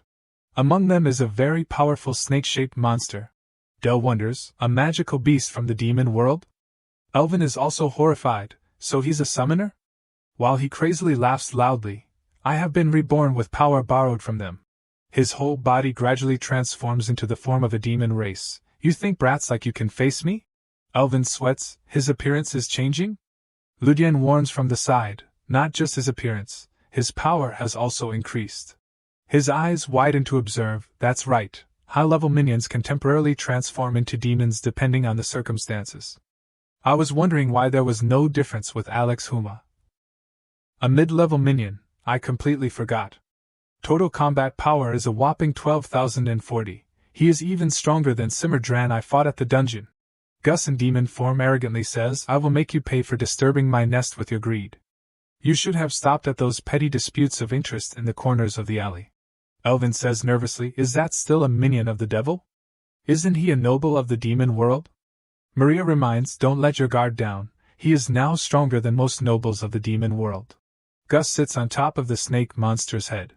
Together with the group of magical beasts below, making him laugh happily, go obediently to the underworld to meet your ancestors. Maria puts her hand out to cast a spell, from a hexagonal light that appears before her eyes. He is happily laughing ha-ha, then is shocked by Maria's aura. What? The monsters he summoned, every single one of them met a violent death in her protective armor. Gus is worried to the point that his face wrinkles up. How is that possible? I can't feel any power. I'm quite sure that little girl's mana is only at the level of an ordinary person. Maria says calmly, you still haven't realized yet? Ludian looks at her with concern. Maria Kepler is a superpower user who takes on the role of the final boss of a chapter, even among countless extremely strong characters in the fantasy of the world. Of 7 colors. The system shows, the current user's ability cannot determine the information of the target. In the novel, her fans describe her like this. He sighs inwardly, the Jade Empress of the Esper world. While Maria calmly declares, this place will be your grave, Gus Bellstead. Gus looks at this dazzling power and is worried. What? That power can't be possessed by an ordinary human. Maria floats high up like a goddess looking down at his place. To this point, and you still can't believe your eyes? No matter what you do, or use what method. She gathers superpower on her hand, The result will still not change. Gus, though scared, still has a strong mouth commanding, "My subordinates, attack! Tear that bitch apart from me right now!" The monsters are eagerly charging up. Those monsters are enthusiastically charging up. Gus's eyes are etched with bloodshot. I am. The whole sky is covered by a shadow of a meteor. He sees the meteors that Maria is pulling down, making his soul fly away. Am I seeing illusions? Gus hurriedly shouts loudly, "Wait, let's make a deal." She knits her brows and asks, "A deal?" Gus hurriedly exchanges, "I will give you all the benefits of the underworld." He sincerely says to her, "I will tell my master and arrange a non-aggression pact with you." Isn't that what you wanted initially? If you want, I'm willing to give up my share in the alliance too. Maria covers her mouth and bursts out laughing after hearing this. She glances at him with half an eye, then waves her hand. You have a sense of humor. Gus widens his eyes in horror and shouts loudly, "Wait, wait!" The whole body of the snake is hit by a huge meteor. Gus, if he doesn't die, will probably lose half his life. The subordinates below then each eat a few rocks to the head. Ludian is moved, true to being the empress of the esper world, impressive. For the upcoming plans. He looks up at Maria's figure flying high, then thinks, I must make her an ally. After that one blow, the entire monster army disappeared cleanly. Elvin with glittering eyes asks, "Did you finish him off?" Ludian is horrified. "No, wait." He worriedly says, "Senior, you shouldn't," saying it like that he is doubtful, huh? Ludian reminds, "Look over there. You can't be sure whether Marquis Bellstead is dead or alive." Elvin smiles confidently, "Isn't it too obvious? Even a demon can't survive taking that attack head-on." But immediately after that, a mass of black gas rises on the ground. His face turns green. What? While Maria still maintains that same calm look. From inside the ground, a mass of black fog forms. That mass of black fog gradually joins together to form Gus's body. He says with an ugly appearance, "What will you do now? I admit you are stronger than me, but that's not enough to kill me." While she smirks happily, "That's true. In the current situation, we can't kill you. If I knew this beforehand, I would have prepared more carefully." Gus challenges, acknowledging it, "Huh?" She replies, however. Maria's whole body continues to erupt with a huge surge of magic power. Not being able to kill the physical body doesn't mean there's no other way. Gus's head is turned 180 degrees under her control. She laughs maniacally. If it's not a human body, then why treat it like a human, right? Maria looks down at him from above and says, "We will destroy your body until your spirit collapses, then bring you back to the family to end everything." Ludian, looking at this miserable scene, is also scared for Gus. "It's better to die.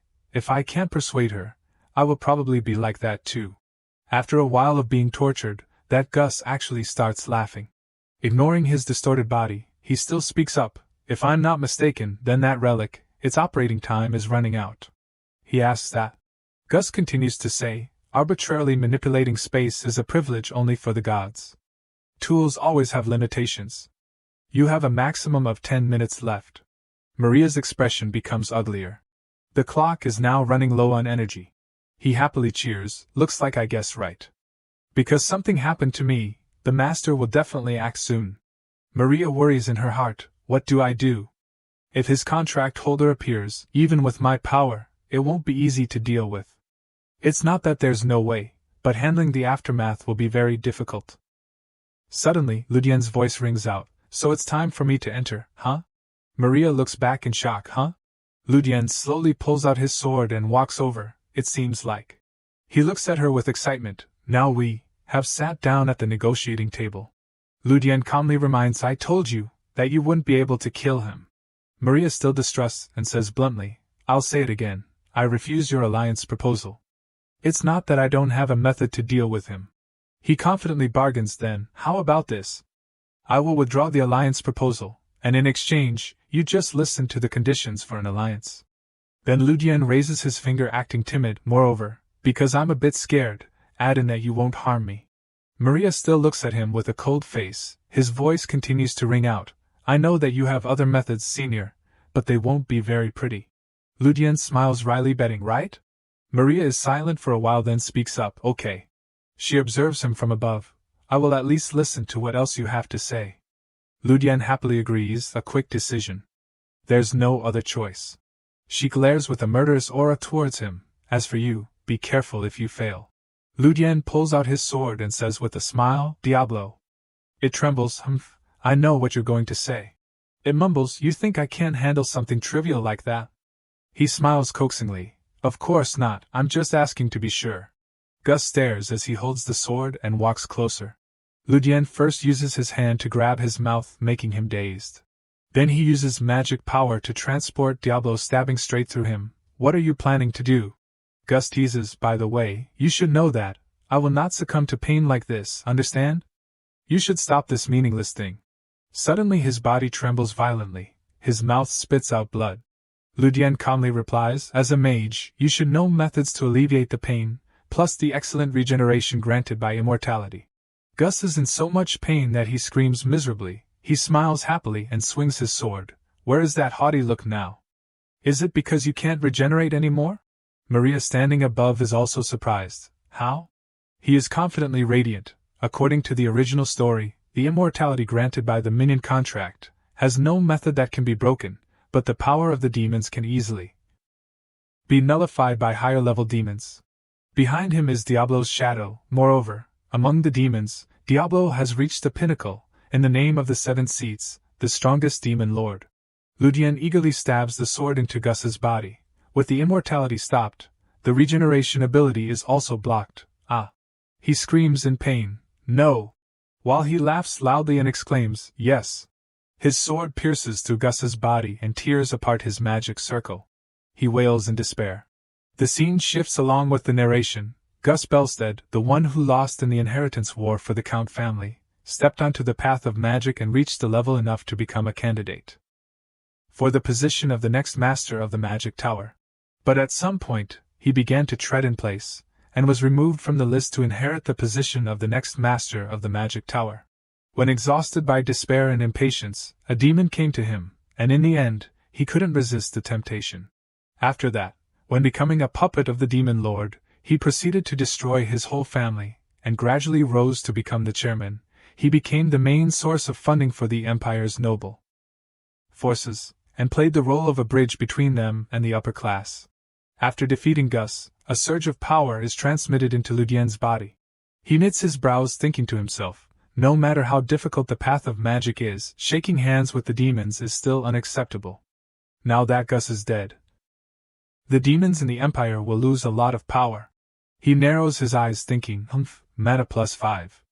The rate of increasing mana is insignificant compared to when I took down Castle. Maria at this time is coming down with a strange look. What the hell? How can you deal with Gus? Suddenly her eyes widen. That? She looks at Diablo with thick black gas and exclaims, is a demon's sword. He happily swings the sword. As you see, this is a demon's sword. Is there a problem? Maria vigilantly questions, a problem, are you serious? He interrupts, do I look like a lunatic charmed by a demon's sword, senior? Being asked here makes her narrow her eyes and sweat. That. Then Ludian continues to excuse himself. And if I really am the master of a demon's sword, then do you think it makes sense for me to deal with the subordinate of that demon itself? Have you ever seen anyone kill demons with a demon's sword? Suddenly Diablo chuckles, see it all the time, there have been some humans like that. Ludian says softly, don't ruin the atmosphere, Diablo. He smiles conciliatorily, you're worried and that's right, senior, but please don't ignore the situation before us, okay? It still doesn't let go and continues to say, the world now is really not like anything I've ever known. He is annoyed. Hey, shut up please. Maria vigilantly ponders, where he got the sword, or why he still retains his sanity is no longer important. She says lowly, I'm sorry, I overreacted. What's important is that I will keep my promise. Then she puts her hand out, then, let's talk about the proposal you just mentioned. The scene shifts, Maria's dormitory room at the Imperial Academy Mock.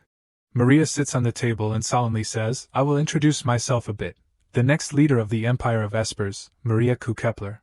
He also smiles and replies, even though Adi is looking at him with contempt, Ludian, a full member of Adora, a secret organization aimed at protecting world peace. She sighs and takes a sip of water. I'm not sure if those words of world peace are sincere or just flowery and deceitful words. Your performance yesterday was impressive, however. Maria looks at him with a not very friendly look. I still don't trust you. Among the secret organizations that my intelligence department has grasped, there is completely no name of Adora. He calmly explains, because we belong to a rare group of elites, so it's easy to understand that you don't know. In his heart he is thinking, if one person also counts as an organization. Maria stands up straight and continues, then I will ask straight. What benefits will we receive, if we ally with you? He smiles and mumbles, benefits, huh? In his heart he is calculating, if I tell everything then there would be countless, but giving the minimum benefit is enough to persuade Maria. He concludes his thoughts in his head, it must be something that Maria can't refuse. He says, first, there are many secret organizations on the continent. The reason we approach the Empire of Espers is because Ludian calmly raises his finger, it meets the conditions we need. Adora chooses an alliance based on 3 criteria. First, that organization must not have malice. Second, it must have a certain degree of power. He smiles slyly. Third, both sides must have common goals and benefits to cooperate. Maria is starting to get interested and replies, though I accept the first and second, I don't understand the third condition very well. She challenges, are you talking about common benefits, when you don't even know what our ultimate goal is? He says softly, superpower. Ludian confidently lifts the cup of water, isn't the goal of it to be widely recognized just like magic? Maria stares in shock, how do you know? In the quiet space, his voice rings out, the fact that you are secretly restraining the demons under the Empire is to prevent the mages from interfering and taking all the credit. Right. Am I wrong? She stammers that. He continues to persuade, if your side eliminates the demons who have infiltrated the Empire, then the Imperial family will probably start to value the abilities of the espers. I think that is quite suitable, with our goal of maintaining world peace. The demon forces have crept all over this continent far beyond imagination. The situation in the Empire is still stable, but in the neighboring kingdoms the demons have infiltrated the leadership. As long as you investigate carefully with the intelligence department, sooner or later you will see that what I say is all true. Maria has now changed her view about him. Really, you mean the demons have taken root that deep in the human world? Ludian gives an example. Gus Bellstead is the leader of the Theoris Alliance, right? Do you know that they control up to 20% of the Empire's logistics? Her eyes droop down when hearing his question, and he was just a trivial minion. I still don't understand. Ludian continues, you asked what benefits there are to allying with us? First, I know, we will provide all information about the demons lurking in the Empire without any conditions. Second, to support the Kepler family and the Empire of Espers, we will help you establish relationships with the most powerful nobles in the Empire. Finally, we will share with you ancient knowledge, where the theory about esper abilities was formed. Maria excitedly grabs his hand. What did you say? The theory about esper abilities? The scene shifts, returning to the past. At this time Adi is doubtful. This is strange, master. Is this enough to persuade her? He smiles, saying, as an esper, she will not refuse. His voice is full of confidence. You are doubtful because from the beginning you have known the theory about esper abilities, but it is different for them. In his heart he is thinking, countless theories about esper abilities in Adi's data. Thanks to them I can confidently negotiate with the Empire of Espers. Ludian recalls, in the original story, Maria possesses unparalleled esper power, that no mage can compete with. But besides that, her weaknesses are too obvious. Then he explains to it, because the esper power lacks a theoretical foundation, they are difficult to learn and less flexible than magic. Moreover, they can't use esper power outside of the types they have awakened. He sighs, to overcome this obstacle, the espers have tried to create theories about this ability, but as a result, in the end, they can only rely on blood and natural ability. Ludian confidently looks at the dense lines on the news board. The theory of superpower is their greatest wish, that can break down any wall. Ludian chuckles, a simple way to achieve the greatest goal, that they have failed to achieve for hundreds of years. They definitely can't refuse my proposal. In the present, Ludian lures her, a book of theory by the Empire of Ancient Espers, that has now completely disappeared. Our Adora possesses those books of theory. He glances at Maria's excited expression then concludes, now then, senior. He probes, what will you do? The scene shifts, to the Empire of Espers. Inside the shelter, Elvin worriedly walks over, are you okay?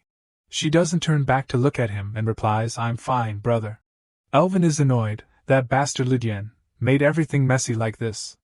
Maria sighs, but it's something we can't refuse. Elvin grits his teeth annoyed. Who the hell is he? Maria takes out a few sheets of paper for him to hold, according to the Intelligence Department's investigation. He really is just an ordinary person, no different from a commoner. They said that.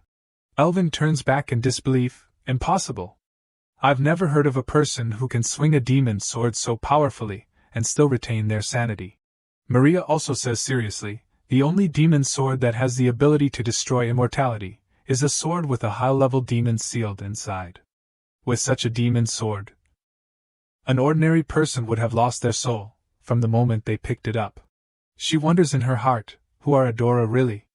They know almost everything about us, but we don't know anything about them. Elvin reassures, as long as they are still in sight, we can handle them as soon as there is something unusual. We can slowly learn about their identities. Maria also adds, as long as they don't see us as enemies, then benefits are still above all else.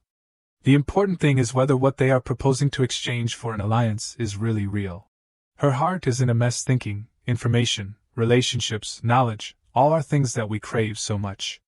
The price is too great just to ally. Is their goal really world peace? She turns to leave. For now, I will have an appointment with him tomorrow, so come with me, brother. Elvin recounts, the highest-ranking nobles are not closely related to the mages. What kind of relationship do they plan to provide? She says coldly, if I have to choose. Perhaps it is the knight families who cherish martial arts. If it's the count level or higher, there are about 5. She suddenly asks him, could it be one of those 5 houses? Elvin shrugs, who knows? There are even count families on the border that are not inferior to the major nobles. Such as Iskar, for example. Then he laughs confidently, maybe the family they plan to introduce to us will be Iskar, because that guy also comes from the Iskar family. Maria strokes her hair and turns away. Oh well, we'll know tomorrow. Scene change to Ludian pondering, we have to prepare. Although guess Bellstead is the top target to eliminate, it should have been after I consolidated myself in the capital. His eyes narrow. With Gus out of the game sooner than expected, I need to prepare for the aftermath. It's still something in the original story that I can interfere with my current strength. And I absolutely must not make a mistake. But, then suddenly Ludian suspiciously looks at the people on either side. Why are the seniors sitting next to me? The Luda siblings say, we have no choice. It's an order from Maria. He wonders, an order to monitor me? Mel exclaims, no. She told us to bring you over to her side. Ah, side? Del also says with a cold face, we are allies now. In his heart he recalls, of course, the real purpose is probably still to monitor me. By the way, aren't Elvin and Karen from 2 opposing factions? Luciella entrusted my safety to Karen. If Karen sees this scene. He sighs and bows his head, then it will be quite troublesome. Suddenly Del and Mel speak up, it's Maria. Elvin is coming too. The 2 siblings approach. Ludian, now, tell us who you plan to introduce us to? He smiles happily, you'll know when you get there. The scene shifts to the garden of the Mauryan Empire inside the royal palace. Luciella bows respectfully. I pay my respects to His Highness the Prince. Rojo wonders. What business does young lady have here? The girl beside him speaks up. I salute young lady. That is Marquis Bellstead's daughter, Citri Bellstead. Luciella is stunned when she sees this appearance. Rojo is a little angry and asks, you don't plan to greet her, do you, young lady Luciella? That is the 3rd prince of the Mauryan Empire, Toho Wilhelm von Mauryan. She says softly, it's been a long time. We're meeting again for the first time since the last ball. Citri smiles and corrects. Rojo is annoyed, you should be busy doing the tasks that I assigned you. What is the reason for you to come here at this hour? She says softly, I came to report on the murder case of Marquis Gus Bellstead. Here, the report says. He hurriedly grabs the paper in her hand. Really? Really? Is there any progress? Rojo is happy. Oh, finally. It seems the one who harmed your father-in-law. No, your father has appeared. Citri asks with teary eyes, is that so? He hugs her right in front of Luciella. Don't worry, Citri, we will definitely find the traitor and honor your father's will. She also happily hugs back, thank you. Your Highness. He promises, I can do anything for you. At this time, Luciella's face has become extremely gloomy. The scene shifts to the western district of the Mauryan capital, the headquarters complex of the association. the headquarters of the Intelligence Association. Maria suspiciously looks around. What is this place? Elvin says a bit disinterested. I thought you would lead us to the Iskar mansion. She asks, is this noble someone who can only be met through the Intelligence Association? Ludian says, no, it's not that complicated. He reminds, oh right. Because we don't know what will happen during the meeting, how about we temporarily hide the name of our organization? Mentioning the name of the empire in front of high-ranking royal nobles is a bit. Maria agrees, good idea. He smiles lightly, then.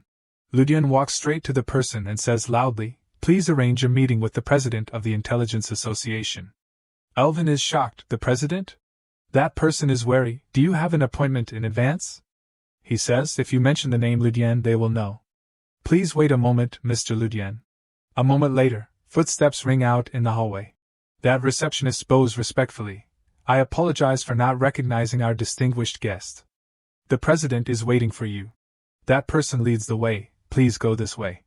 Maria and Elvin are stunned, what the hell? The identity of the president of the Intelligence Association is not public, is it? The scene shifts to the Intelligence Association headquarters, the president's office, the top floor of the association. You've arrived? Elvin and Maria are shocked. You? Why are you here? Could it be that? In the room is a familiar figure. She introduces, welcome. I am Luciella von Delphawan, the president of the Intelligence Association. The scene shifts further, the Royal Academy mock, the Student Council office. Luciella at this time is happily welcoming, welcome, Mr. Ludian. She socializes, I'm glad you're doing well. Is there anything inconvenient about the dormitory situation? He smiles and says, how could there be, miss? Ludian shows a radiant smile. I really want to live there 365 days a year. In his heart he thinks, except for not knowing when I might get kicked out, which is quite worrying. What inconveniences are there in such a paradise? She smiles happily, is that so? He inquires, it seems like your workload has increased again. She says, there's been a recent case, you see. Is that so? Ludian starts to get to the main point. The Intelligence Association seems very busy, huh, miss? Also being the president, you must be shouldering a lot, huh? Luciella narrows her eyes looking down, don't mention it. It was difficult normally, and now such a big case has happened. Furthermore, huh? Suddenly her whole body is stunned. What did you just say, Mr. Ludian? He smiles and says, I said Mississippi. Also being the president of the Intelligence Association, you must be shouldering a lot more. She pulls out the sword from under the table. Luciella swings the sword and slashes forward. Mr. Ludian. She widens her eyes and puts the sword to his neck. What is your real identity? Ludian says softly, I am Ludian, formerly Colin's attendant, a minor lord of Iskar, and now belong to the Delphi-1 organization.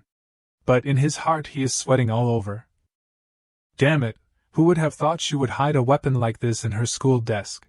Luciella still continues to glare. You know that's not the answer I want to hear. Then let me ask another question. First of all, how do you know that I am the president of the Intelligence Association? Ludian tries to explain so that he doesn't get stabbed through the neck. Well then, the Intelligence Association is indeed a contradictory existence. When information about the royal family can be leaked to other countries at any time, it's strange that an organization specializing in handling information in the private sector publicly puts up a sign to operate. He bows. If running a news-selling association, that would be a considerable source of income. But the royal family can't do it themselves. She snarls, so? Ludian touches the sword to his neck and says, a valuable resource such as information about the royal family would never be handed over to an ordinary noble. At least, it must be handled by a major family that has close ties with the royal family. In the Mauryan Empire, there is only one family capable of doing so. A family that inherits the royal bloodline and has proven their loyalty through generations, and is the origin of Luciella von Delphi-1, the fiancée of the third prince. It can only be the Delphi-1 ducal family. Luciella smirks, good guess, and quite accurate too. But even so. Then she continues to ask questions. Guessing is still just guessing. I'm asking you for the last time, how did you know? In his heart he is happy. This is the time for me to deploy the next step. Ludian waves his hand. A few days ago, a noble with quite a large influence in the capital disappeared. Part of the documents evaporated, and it seems they contained information about the disappearance. Of that noble. He calmly points to himself and says, the culprit is me. Luciella is shocked, huh? He says honestly, I said I was the one who dealt with Marquis Gus Bellstead. I am the one behind this incident. She looks him up and down in disbelief. So you're saying that the culprit of the unprecedented case of a noble being assassinated right in the heart of the capital? Luciella doesn't believe, is you, Ludian? He groans, don't you believe me even a little? Back to the present, Elvin is surprised. Young lady Luciella is the president of the Intelligence Association? Maria is equally horrified, the identity of the president of the Intelligence Association. Something that has always been hidden for so long. She says, I didn't expect it to be her, Luciella. She covers her head and sighs, I'm just as surprised. She asks, you really assassinated Marquis Gus Bellstead? Beside him Ludian happily puts his arm around Elvin's shoulder. We have been tracking the movements of the demons for a long time, and we finally caught the tail of the demon faction that had infiltrated the Empire. He resists beside him. Since when? Ludian continues to chatter. Marquis Gus Bellstead has been secretly operating as a minion of the devil for many years. We eliminated him and obtained documents about his transactions with the demon faction. Among the information obtained, suddenly he says, we found your name, Mississippi. She is suspicious, my name? He approaches and explains, Marquis Bellstead chose the third prince, to expand the influence of the demons to the royal family, and there was a plan to use His Highness to kick you out of the seat of the president of the association. Then he will control the Intelligence Association. His voice continues to ring out, and to implement that plan, he has connected his foster daughter with the third prince, to divide His Highness and you, Miss. Luciella is shocked. What are you saying? Ludian thinks to himself, before the story begins, Luciella is arranged to be the fiancée of the third prince, and right now is still the time before they get engaged. In the original story, Luciella is implicated by Gus's conspiracy, and has her engagement with the third prince cancelled, and in the end has to give up the position of the president of the association. She sighs, you're joking too much? Even if you have no reason, making a joke like this is too much. In her heart she avoids thinking, well, he can use mana and has skills that are rarely seen compared to his peers, but he definitely doesn't have the ability to assassinate the head of the Bellstead family on his own. He laughs confidently, of course, doing it alone would be very difficult. A student of the academy can't possibly deal with a dark mage who has become a minion of the devil. Luciella silently ponders, so you knew that Gus was a minion of the devil. He continues to ask probing, aren't you curious how I know your secret identity, and about the existence of the demons? He reaches his hand out and says, let's directly meet at the Intelligence Association tomorrow, along with those who are on your side. Ludian turns around and enthusiastically suggests, we created this situation to reveal this truth to you. Mississippi visiting the Intelligence Association and presenting evidence will be more credible. She evades, sounds feasible, but I still have 2 questions. Luciella knits her brows and questions, how can you find the exact traces of the demons, while the royal family and the Intelligence Association can't even grasp it clearly? And how did you deal with that minion? He closes his eyes and turns away. I can answer both questions in one go. My role ends here, the stage will now be given to. Maria at this time steps forward and continues, the leader of the Esper Association, Esper Saint Light, Maria Kepler. It is an honor to meet you, Miss. Ludian on the side crosses his arms and stands watching. The synergy between these two will definitely be extremely strong. Let's see how the stage I have arranged will play out. Maria properly walks to stand in front of Luciella and introduces, the leader of the Esper Association, Esper Saint Light, Maria Kepler. It is an honor to meet you, Miss. Luciella looks at her and asks, Esper Saint Light? Maria replies, yes, that's right. Luciella hearing this sighs, with a bored expression saying, I can't believe that such a mysterious organization exists within the Empire. It's truly ridiculous. I'm also speechless. Maria strongly explains, it's easy to understand. Because there are no records about us throughout history. We are simply a group of people who possess Esper abilities. Luciella looking at her with a face that seems unbelievable and says, you said Esper abilities? Maria replies, yes, that's right. Esper abilities are precisely. Then she demonstrates her power. Maria uses her power to control a chair to fly floating in the air, to Luciella's astonishment. Luciella is surprised by that power, and attentively observes the chair being controlled by Maria. She widens her eyes in astonishment. Oh! Mari then says, a power like this, then she snaps her fingers and under her control, the chair those pieces began to fly out. The chair is cracked into messy pieces. Luciella seeing this then exclaims and is interested, interesting. I had heard about the existence of esper abilities, but I thought it was a mysterious power that had been obscured by magic and had disappeared long ago. Maria narrows her eyes, honestly expressing, esper abilities are not something that is easily obscured by magic.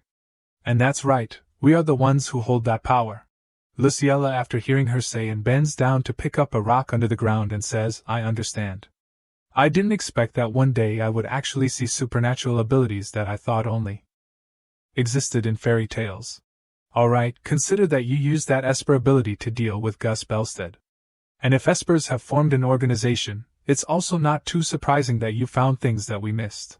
She says seriously, but you didn't come all the way here just to tell me this. What is your real purpose? Ludian glances and smiles, I understand. He thinks, indeed, there are too many suspicious things. Ludian and the two of them kneel down, and say sincerely, we want you, miss, to become our patron. The space is silent, outside the window trembles because of the evening winds. Luciella stands by the window, in a pensive pose after hearing his call, want esper abilities to be recognized as a superpower, like magic? Ludian replies yes. They want to become a firm pillar, contributing to maintaining the order of the empire. If the military power of the espers is combined with the support from you, miss. Ludian smiles confidently and says to her, we will be able to deal more effectively with the demon forces that are present in the empire. He also thinks to himself. And by the way, we can also pull over the holy swordsman Keitel. Luciella hearing his explanation ponders silently, indeed, there's nothing to lose. Intelligence about the demon forces that are present in the Mauryan Empire is leaking from countless sources. In the current situation, a useful trump card possessing military power is offering itself to her. After that, she opens her mouth to speak with Ludian. I can't decide this myself. I will discuss it further with the family. She thinks, coincidentally, such a perfect proposal has come at this time. I must not rush to make a decision. Right at that moment, Ludian politely greets and thanks and says with determination, then, we will wait for your news. When light covers all the buildings, someone's voice is heard. It seems like it's the right time to ask. Maria standing stroking her hair and looking at Ludian asks, how do you know that young lady Luciella is the president of the Intelligence Association? Does Adora have members in the royal family? Ludian hearing her ask is silently, and like thinking about something. He raises two fingers and says casually, I won't answer. Even if we are allies, I can't reveal all the trump cards. Ludian smiles, with deep eyes thinks, even if I wanted to answer I wouldn't know what to say, I have to act a bit, then they won't suspect my abilities. They aren't lacking in power, but really need political status, in the story, because there is no one to support their status, they had a very hard time. After that, he raises his hand, with an arrogant pose affirming, wait and see, I will make the Empire of Espers recognized, as one of the prestigious pillars of the Empire. Maria strokes the hair that is messed up because of the wind and looks at Ludian asking, why, would you do so much for us? Ludian smiles lightly and whispers, why huh? He thinks in his heart, of course there are a few reasons, but the biggest reason is. After that, he slowly says, when you can't see the light, and can't walk on the path you crave. He smiles, his face shows some attachment saying, then it's truly a pity. The other person asks in doubt, a pity? Maria says incomprehensibly, what the hell are you talking about? Ludian thinks, they have power and purpose, but in the end, are just sacrificial lambs, to make the main character group more outstanding. In fact, his favorite character is none other than Maria Kepler, the one standing before him now, at least outside the novel, there are still people who always cheer for them in secret. Ludian smiles, his face sincerely saying, do your best. I really mean it, he wants to prove that with action. Scene shifts to another place. Outside a tower there is a carriage moving, the thoughts that appear say, what the hell made this happen? A person is grimacing, worriedly biting their nails speaks up, do you have any doubts, seer? An obscure shadow with a terrifying form honestly replies, I apologize, we still haven't grasped their tale. The other girl seems unhappy and speaks up, you know how long it took me to make Gus a high-level minion, right? Seer gives his thoughts, recently, Rohan has sent an official warning. I don't know if that's related. That girl hearing this then snaps her fingers, smiling to express her enjoyment. You're talking about the incident of the royal mage Lich suddenly dying, right? That subordinate replies yes. Castle Richmond was one of the core members on Rohan's side. There are reports that traces of her magic power were discovered near the Empire border. She hearing this then holds her head and smiles sarcastically. That ignorant bitch, did she hide her heart nearby? That bitch fought with a shit brain, so it's easy to be smashed, too. She glares and continues to say, if even after mobilizing the mages they still can't find any traces, then she definitely used space magic, or some kind of artifact. We can't allow the forces outside of my understanding to exist.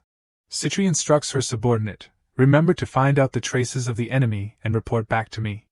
Seer remembers and replies, I will remember that, my lord. She suddenly frowns, her face grimacing, looking extremely resentful, and says the matter is about to be done. Citri frowns, clenches her fist, her eyes express viciousness, no matter who stops me. Scene shifts to the training ground of the Mock Academy. Under the sunlight, the sharp swords move back and forth.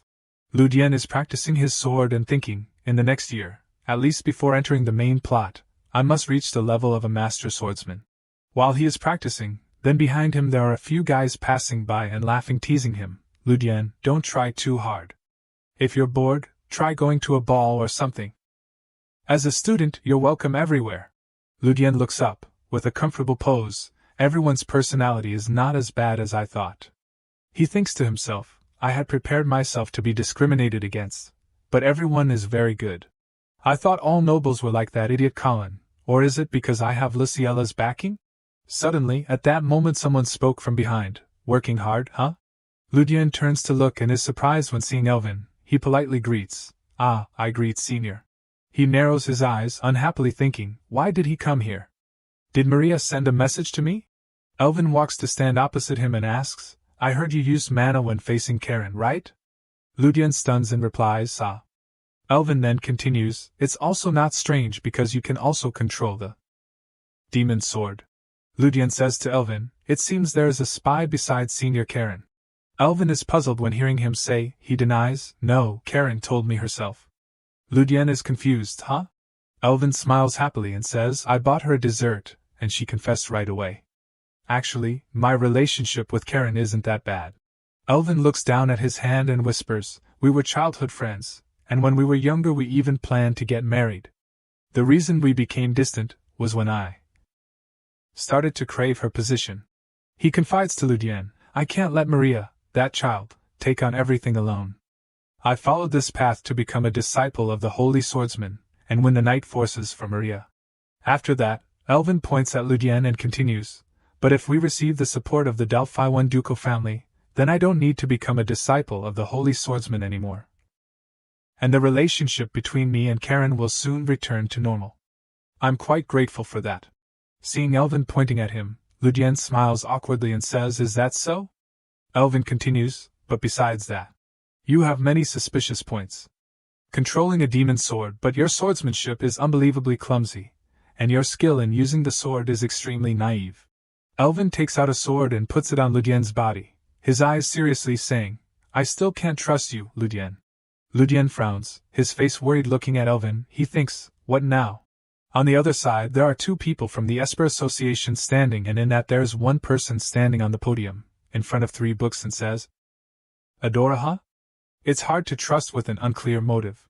Maria standing below replies, Father, the theory about Esper abilities that they provide is real.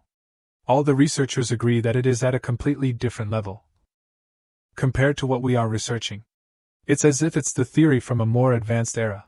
The fact that they are willing to hand over such a treasure, Maria's father hearing her say then replies silently, yes, you have a point.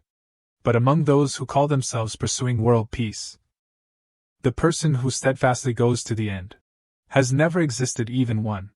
You must remember that. In the records of the Empire of Espers, for over 1,000 years, there has never been anyone. He is the head of the Kepler family.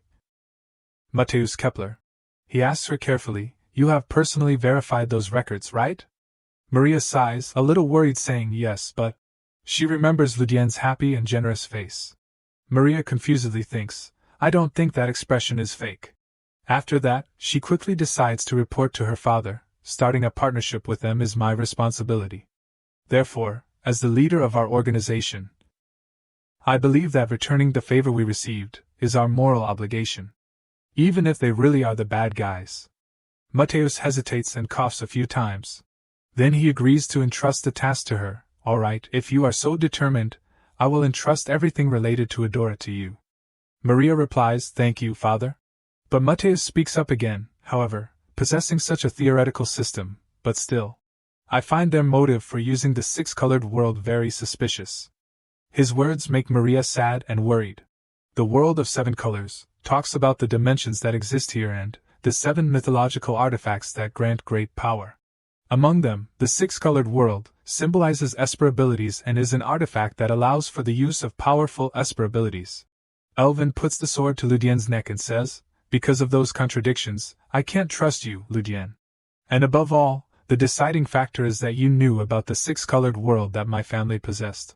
Ludian again extremely calmly smiles mysteriously and says, what's wrong with knowing about the 6-colored world? Elvin replies to him, of course there is, because even among us, the number of people who know can be counted on one hand. He thinks, oh well, I understand. When I suggested using the 6-colored world, Maria was also shocked and lost it. At this time, Ludian cups his hand and seems to be creating some kind of power. He says, I don't think it's much of a problem. It's not like I'm planning to steal it or anything. No matter what happens, once Senior Maria accepts the proposal, I believe that I have paid a worthy price to obtain this power. During that, power from his hand creates a lump of earth and rocks from below that rises up. A rock flies in front of him. Ludian smiles confidently and says, you should know that the esper power taken from the authority of the 6-colored world is only at the basic level. Elvin silently says, I know what I'm doing is wrong. Ludian smiles helplessly and says, you know it's wrong and still do it? Elvin continues again, however.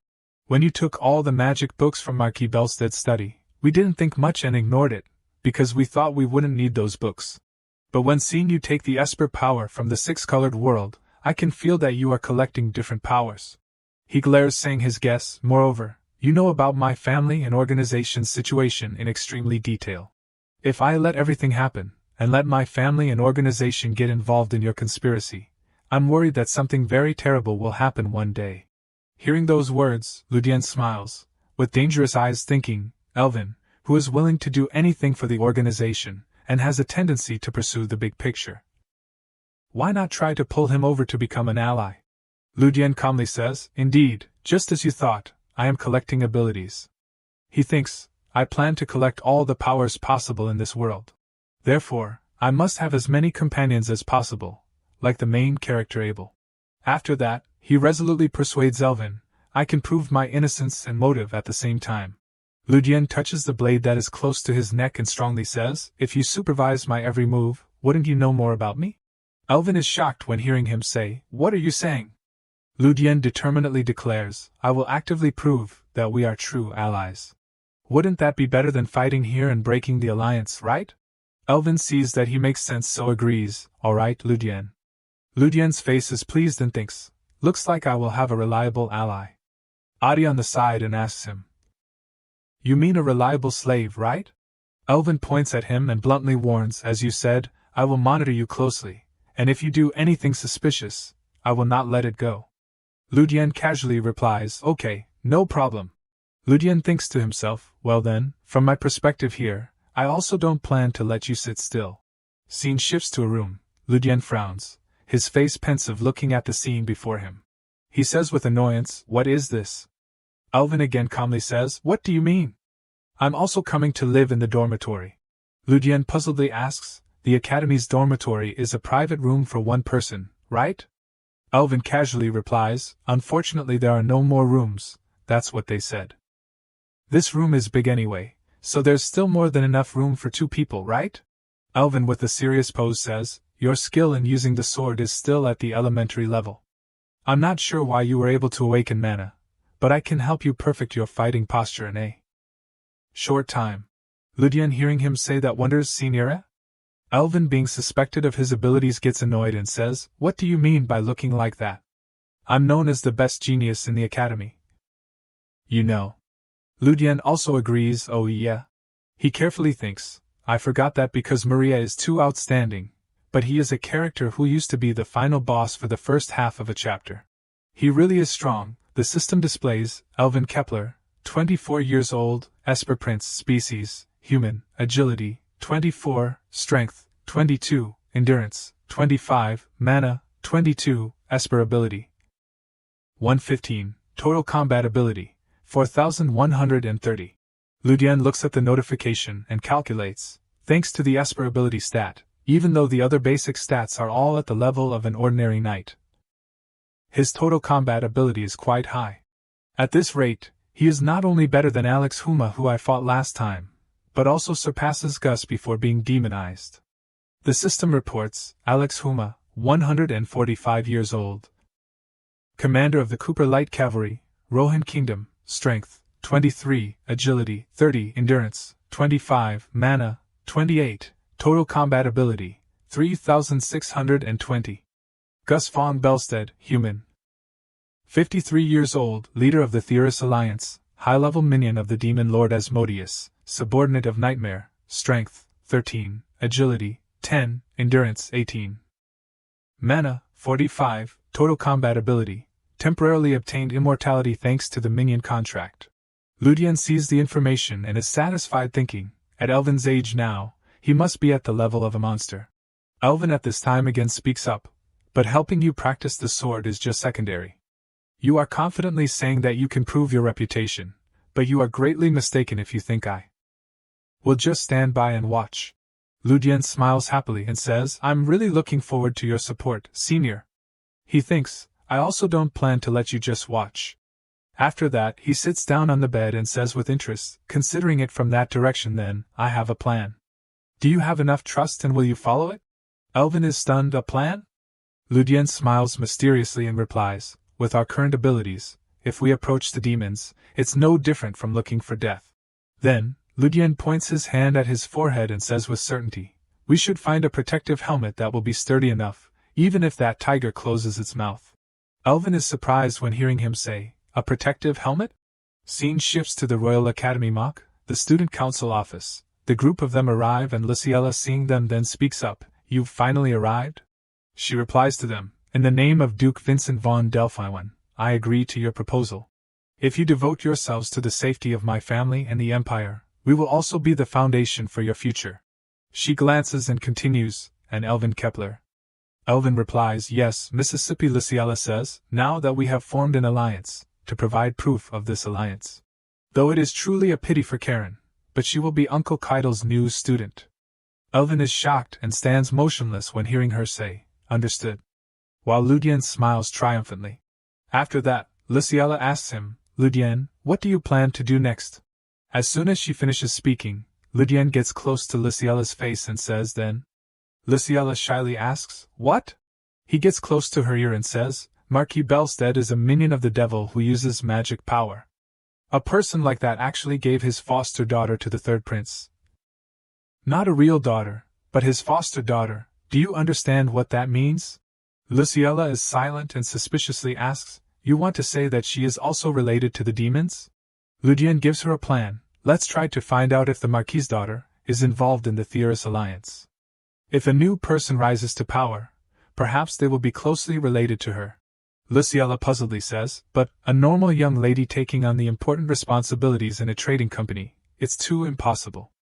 Ludian turns his face away and calmly replies, whether the Marquis' daughter is related to the demons or not. Shouldn't we eliminate the parasite, clinging to His Highness the Third Prince? Luciella replies, parasite? Hearing him say, Luciella sternly agrees, that's right, parasites must be eliminated. Adi walks beside him and teases saying, I'm not sure who is the demon incarnate here. Admitting it, Ludian smiles wryly thinking, be quiet. Luciella coughs one time and announces, well then, back to the main topic, what do we do now? Ludian speaks up, the demons have deeply infiltrated the noble world, including the military. Of course, we must bring them out into the light. He begins to plan, first we must cut off all their limbs. Therefore, I'm thinking of going to break through the dungeon to consolidate our forces. There's a quite good dungeon nearby, he thinks, it's also a stepping stone prepared by a demon lord for the future. The difficulty is very high, but not impossible, so maybe it will be okay. Luciella, hearing him say that, is stunned. A dungeon nearby, huh? But this place is the capital. He again smiles confidently and says, more accurately, it exists inside the capital. He thinks, I remember there are 3 dungeons in the capital, the 2 that are not related to the demons. So let's put them aside for now. Then he says, Senior Elvin and I will enter the dungeon and deal with it. He thinks, we can gain more experience with Elvin, and find useful items, while eliminating dangers for the future. Truly hitting 3 birds with 1 stone. The Tomb of Destruction. This is the perfect place to start. A vast door before the entrance of the tower looks old and gloomy. Inside, the demons and skeletons with glowing eerie eyes are chasing after. Luciella, holding her sword, charges up and attacks them. Die! Maria points in another direction and says, Miss, there's a death knight over there. Luciella replies, Oh, a worthy opponent has appeared. Another necromancer? Maria stands in front and unleashes power, creating a huge circle of blue light. I will deal with that guy. Making Ludian and Elvin stunned. Elvin says blankly, weren't we the ones who came here to gain experience? Ludian also says puzzledly, that was the initial plan, but... He laughs helplessly, this is a bit off. There is something I definitely must get here. At this time, Luciella is pondering when hearing Ludian mention a hidden dungeon. While he is nervously thinking, a dungeon in the middle of the capital is truly shocking, but it's easy to understand since the Delphi One family is participating in grasping the power of the Empire. After that, she again feels excited about this information, when this dungeon may have been naturally formed from the abundant energy accumulated at the cemetery. Because she is too excited, she doesn't hear him explain the story. Then even follows because she hasn't gotten to slash and kill these days, making Ludian also shocked. When seeing her affirm surely that she will prepare carefully to go together, then he also remembers that she likes holding a sword more than holding a pen. Though her going along will make breaking through the dungeon easier, but his reward cannot be shared and the plan will fail. Elvin also speaks up praising that young lady's skills are very beneficial for them, while he is crying wryly because he already knows. Even more surprising is that Maria also demanded to go along. Luciella, seeing her also going, is even happier, because this will be a good opportunity to witness the power of esper abilities firsthand. Ludian looks at these 2 people with a pale face, not knowing if they can handle this matter. The cemetery north of Nevin, someone asks, is this preparation enough? Ludian, hearing this, didn't say anything, but in his head he sees that it seems okay. Luciella brought with her a mithril short sword, a relic of permanent light magic, a space bag containing water and food, along with a set of silver daggers. Moreover, her spirit is very good. Seeing her not bringing the long sword she usually uses, but replacing it with a short sword, he feels she doesn't look like a trainee when she is better than him. After that, he again asks the young lady if she knows a place that sells relics or gold that contain mana. Hearing these things, she says, things not related to stealing we can buy, but handling a large amount is not possible. He is very happy when the relics that Adi took from Castley's vault have finally found a way to be sold. Then she again mentions that the Kepler company is not small. Why are they so impoverished that they have to bring relics to sell for money? Ludian, hearing this, hesitates to explain this matter, wanting to turn to ask for help from the 2 siblings. Then Luciella has sighed and said, I know already. Because from the beginning, these people were not allies. Elvin and Maria, hearing this, are also completely shocked. While he is also sweating, when she young lady is still getting close, wanting to be explained to. But she tells him later, because now she needs to lead the way. He thinks in his head, she also doesn't need to believe me. Having just agreed with the young lady, he was reminded by Adi that lying is easy to expose. The 4 of them are walking down the stairs together. Someone says there must be a problem. Luciella says, a large-scale dungeon without anyone guarding it. Ludian also replies, probably that person has been gagged. He speaks up to explain when asked, I don't know why the caretaker disappeared, but I know the reason why this place became like this. This place has a lot of dead people, causing resentment to accumulate, and easily give rise to killing intent, so it will be the perfect place for necromancers to practice necromancy. Seeing the young lady wondering if the culprit is a necromancer, then he has denied it. Song explains, it is an entity from hell. Making Luciella also surprised. In the 7-colored world, crimson symbolizes hell, the place that governs death. There is an entity who summons and is living there, thanks to the help of devils, but I know, it has been taken advantage of by the devils then discarded. Knowing that it absorbs energy and summons the dead, to expand the influence of hell, she again asks, you and Elvin plan to handle it yourselves? He says that they don't need knights, and is very relieved to have Maria here already. Having a cleaver, then why need a butter cutter? Hearing him say that, she young lady also agrees, then tells everyone to move forward together. She holding her sword charges up, slashing away at every single armored one. A name who was just slashed has spoken, we must give revenge or we will not close our eyes, and can't fall down. Luciella says to him, I have destroyed the one who has caught on to you, you can rest in peace. Seeing her defeat the Death Knight with just 3 blows, Ludian thinks she is a monster. She also turns to report with everyone, when she has finished tensing up. Then suddenly he blushes, thinking if this place wasn't an underground cemetery, his heart would probably beat even faster. By the way, don't know why, there are so many of these guys. Luciella feels bored that they are many but not strong, and hasn't seen any Death Knights or Necromancers yet. Unexpectedly, Maria has spoken up saying that she will clear the way. And there is nothing to worry about, because she will clear everything away. At this time her hair has also changed to yellow. With just a snap of her magical fingers, the skeletons have been flung back behind. They are screaming miserably. Luciella walks to her place praising like she is a god, then exclaims about the power of esper abilities. Being praised that she is so impressive, then Maria has said, there's nothing special. Looking at the two of them constantly winning rewards, Ludian feels worried, thinking that he will yield a few rewards to them. Then he must definitely bring back the things that must be taken. The 4 people are still standing together. Suddenly there is a strange cry. The 2 Kepler siblings recognize this noise, it is of sheep. After that, Luciella goes out to invite Maria together, making Elvin be pushed out and confused. Seeing the 2 girls leading each other out first, Ludian and him are left, and are also speechless. Looking at the skulls that are piled up in this prison, they can't believe it, and need to research more about it when they return. Maria looking side to side says this is like an arena, then Luciella speaks up denying, when this is more like. Ludian says it is an execution ground, right? Then she also confirms. So those are not the audience, but the prisoners that have been executed. The 4 people are very surprised, when a flying monster suddenly rushes out asking, how did you humans know to be here? Elvin stammers and says that one is Bao Duong, it is a subordinate of the Lord of Hell. Maria thought she would meet Ludian again, but her brother sees it as more terrible. Ludian is curious about the injuries. When he hears Diablo mention, when going through the space gate, it also got many injuries. He says it still looks healthy, but has been refuted by the sword. If it was healthy it wouldn't be so cocky in front of humans. Because there is hell standing behind it, it doesn't care about even the demon lords. Diablo says it will negotiate, when specializing in illusions and enchanting. While reminding, you not being awake also means death, then the monster again speaks up.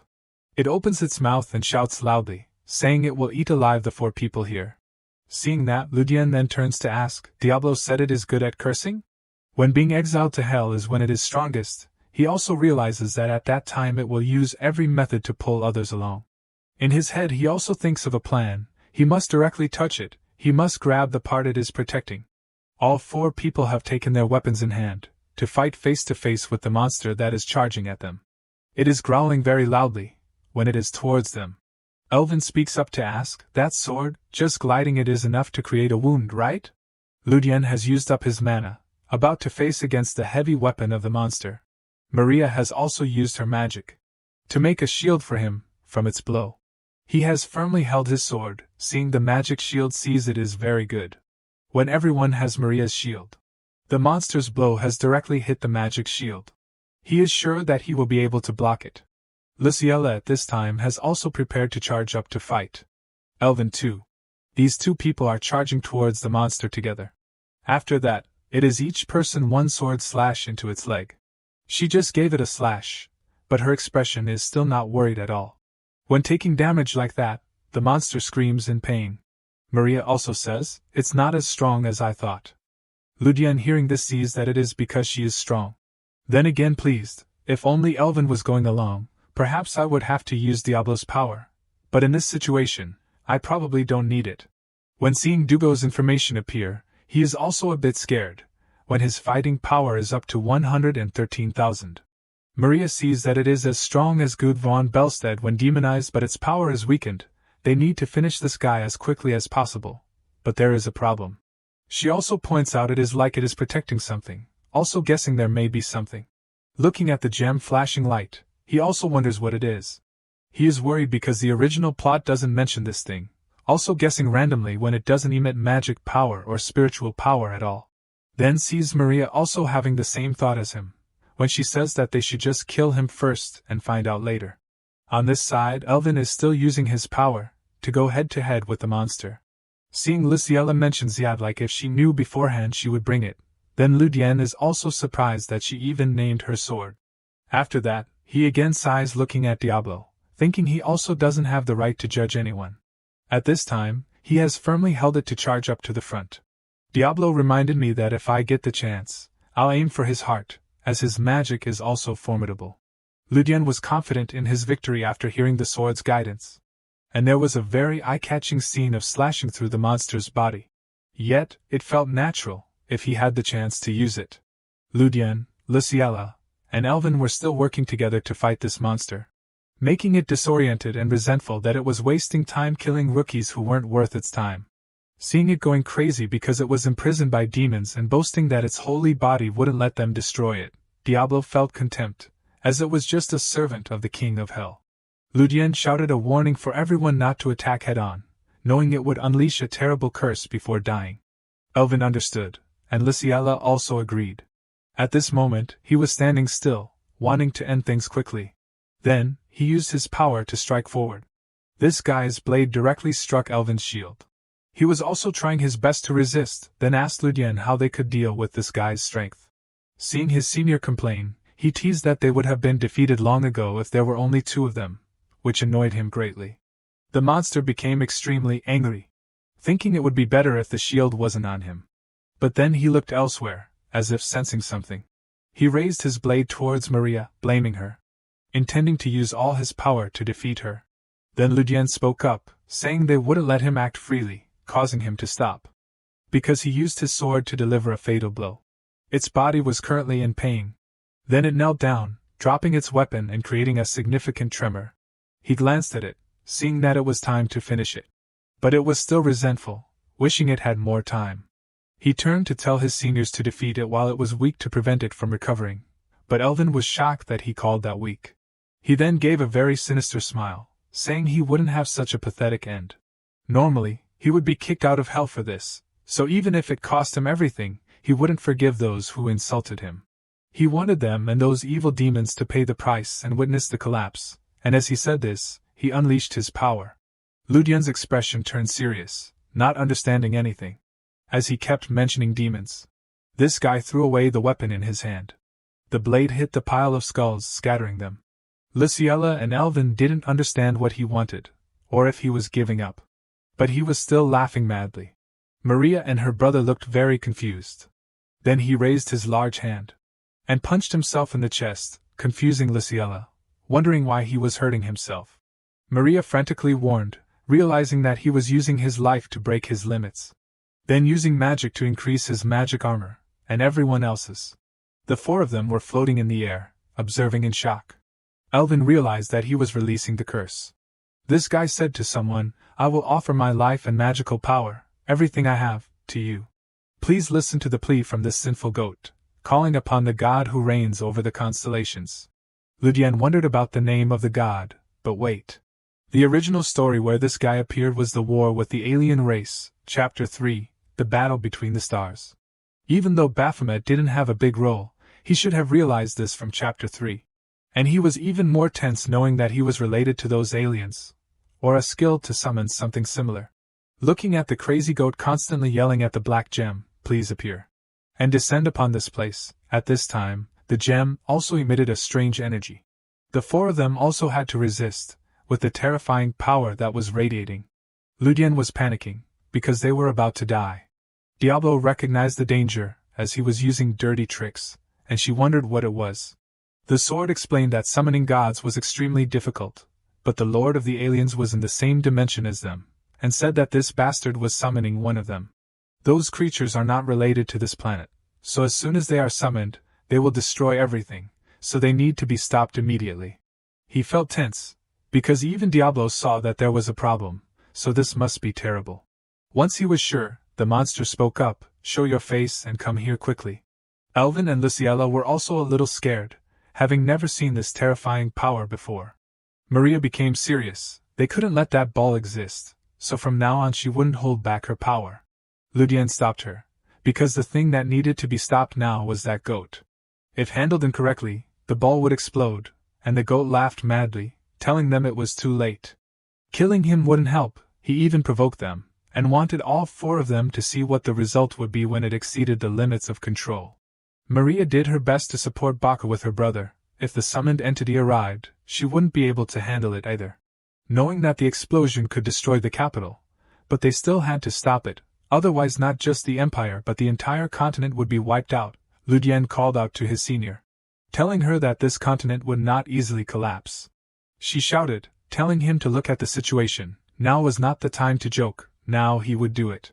Now he would rush at that bastard and stab the sword into his heart. The senior was shocked. But the backlash would be strong, asking his senior to protect him. Maria thought he was crazy for wanting to rush into that ball. He was still thinking, the power of hell, the power from outside. He had never witnessed it directly, but surely Diablo could do it. This guy was complacent when he realized his greatness. Maria was also thoughtful, because her brother asked her if she could do it. Then, she sighed and agreed. Having been strongly protected, he stepped forward to act. Then he turned to ask the sword how much longer it could last, and learned that its ability had increased. The maximum time was 1 minute and 30 seconds. That was enough, but he still felt it was a little short. Diablo played a trick, telling him to become a master swordsman. Ludian said he would definitely do it. Then holding his weapon firmly, he told it to wait and see. He also felt that every time he used it, it would feel like his lifespan was being shortened. Diablo confirmed, but losing some lifespan in exchange for power was worth it. Luciella was surprised to realize that it was a magic sword. Both Kepler siblings were shocked that their prediction that the sword was unusual was correct, but she was still wondering about it.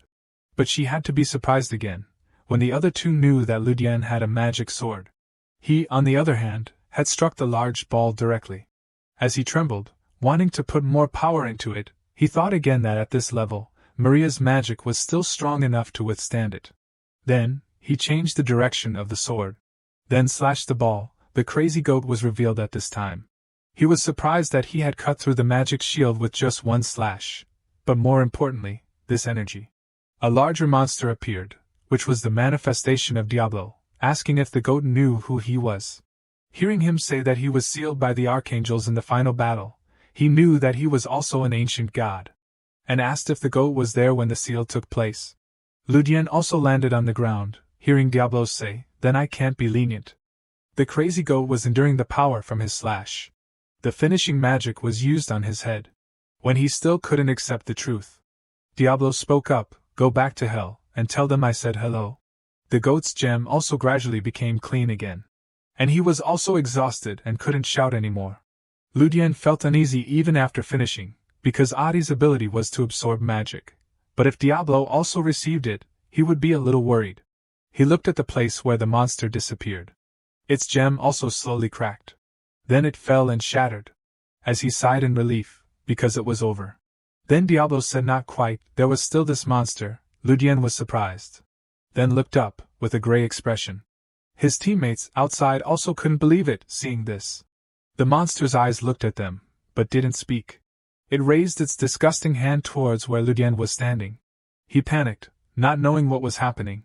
In Chapter 2, the aliens were all cephalopods with tentacles. He felt good when Diablo said that this wasn't summoned by the goat, but something even more dangerous was coming. In his heart he secretly cursed the goat. Then looked up again, thinking they were all going to die when they still didn't know what to do. Many disgusting monsters were slowly approaching them.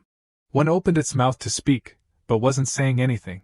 Neither Diablo nor Ludian understood what he was saying, but Adi was listening.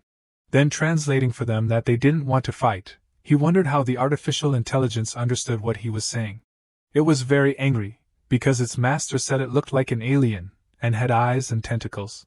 He asked again why others couldn't see it but Adi could translate, It emitted a halo saying it adjusted everything with its power. Ludian understood.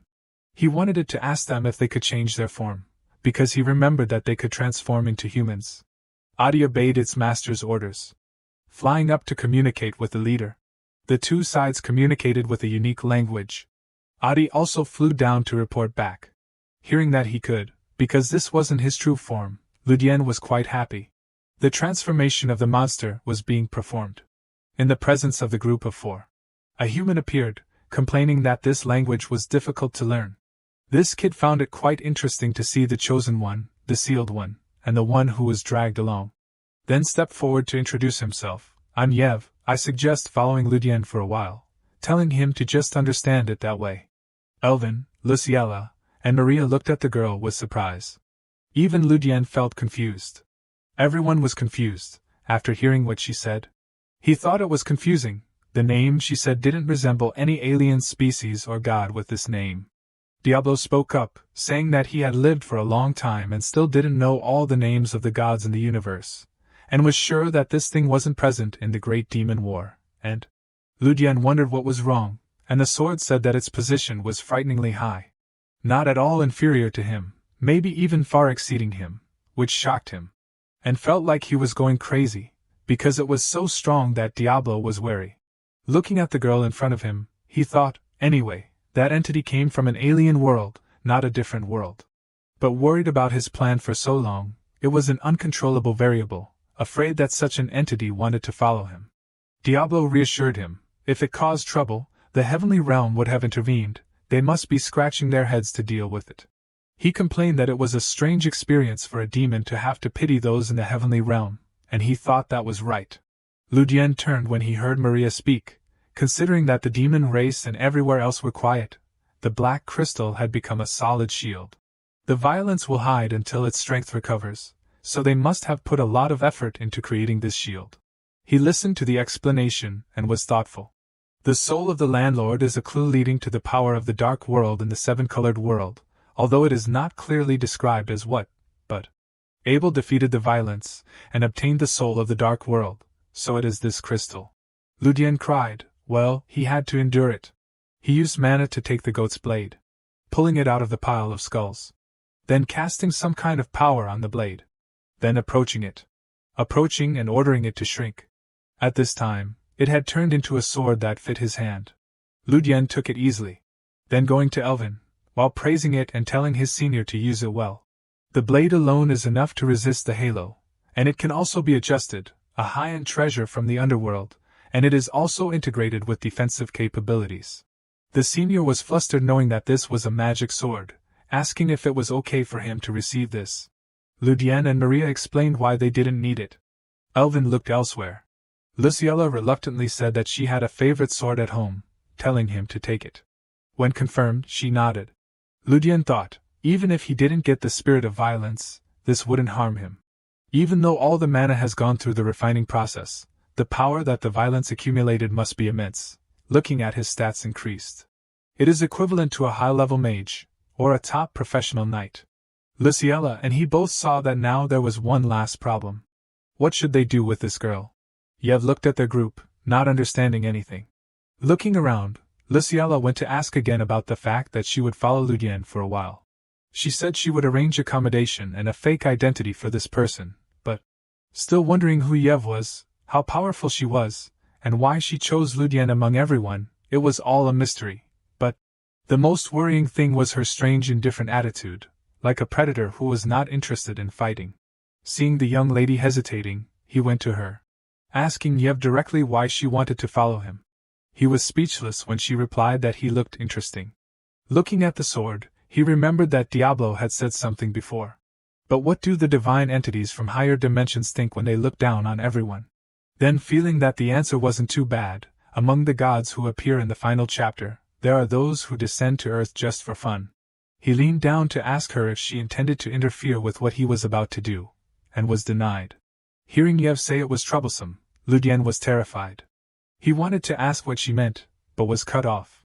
He scratched his head, saying that if she followed him, there would be a few conditions. This kid was quite surprised.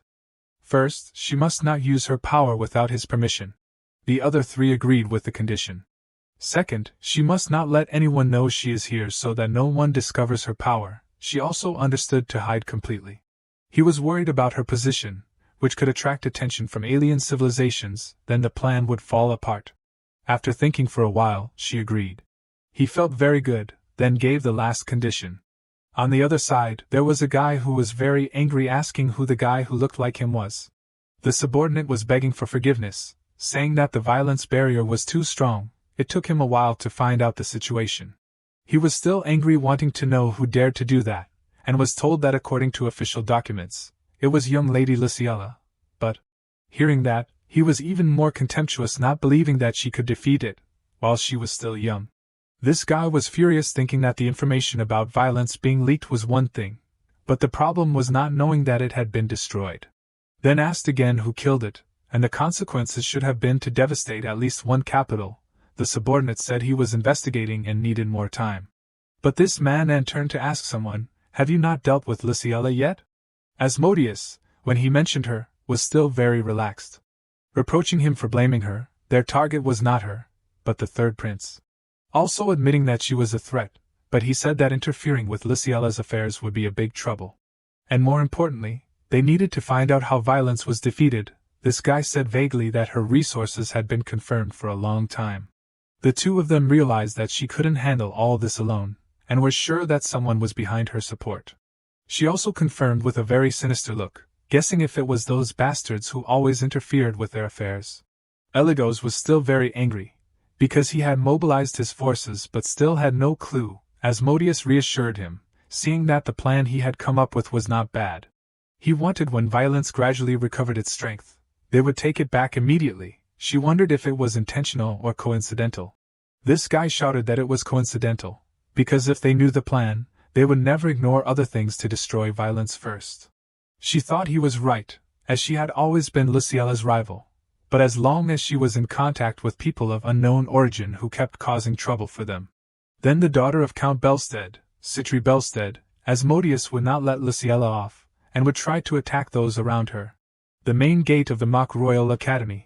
Luciella was getting a lot of attention as the emperor awarded her a medal for this incident, and some people wondered if she handled it herself.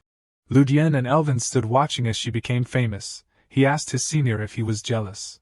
Then, telling a story to justify, the young lady who accidentally noticed the incident had solved the Legion of the Undead with the Deliwans knights. But he felt sorry for his senior, but Elvin said that honor was not important. When life was in danger, it was nothing. Ludian said that there would be results soon. He also understood that it was the identity of the mages who had contacted the Bellstead young lady. He also confirmed. The young lady of the Marquis Bellstead family, Citri Bellstead. He remembered, the only demon king who survived Chapter 1, and was the real mastermind in Chapter 2. Also not wanting to get involved with Citri, but to prevent Luciella and the Deliwans family from collapsing, since everything was like that he wanted to resolve it quickly. When asked about how the unification of the underworld was going, Elvin said that it was going smoothly. Gus had been kicked out of the game, and he was slowly expanding his territory with peace of mind. Ludian thought it was very good, because there would often be insiders of the demons or their minions planted in those places. He intended to cut off the limbs of each one first. They were repeating the way they used to wipe out the Rohin's kingdom, from the lower class to the nobility. In the original storyline, there was no time to change, but now it was different because he knew how they operated. He would easily destroy them. But still thoughtful, because there was still a problem. How the hell could they open the gates of hell? The first place occupied by the demons was the neighboring kingdom, Rohin's, but the gates of hell opened right in the Mauryan Empire. But surely they haven't opened it yet. There must be something, right in the Empire, something they are aiming for. Ludian was thinking when he heard someone's voice and wondered, so he turned back. He saw Maria, and she intended to say something, but blushed and suggested to her brother to talk to her for a while. Ludian and Maria went to a coffee shop, and Yev was there too. Seeing the menu, he asked if she wanted to eat, but she didn't even know. But she agreed when he suggested that he would choose something for her to eat. He pointed out that this dish was very sweet and delicious, and she wondered what parfait was. He looked at Maria without saying anything. His senior spoke up, first wanting to apologize, and he didn't know why. Then she mentioned the dungeon with violence last time. She should have found a way to solve everything. when she promised to protect him, but ended up not being able to do anything.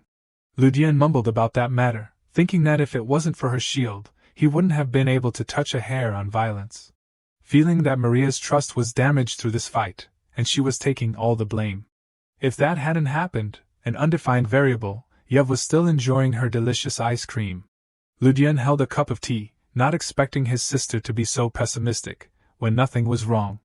Who would have thought that Goathead would give up reversing and self-destructing? It was just too much for Maria to handle alone. Then he said that this was nothing big for them. His senior's eyes were expectant, asking him about their relationship. Ludian was thoughtful for a moment. Then saying the sentence, "We are partners," and asking if that was right.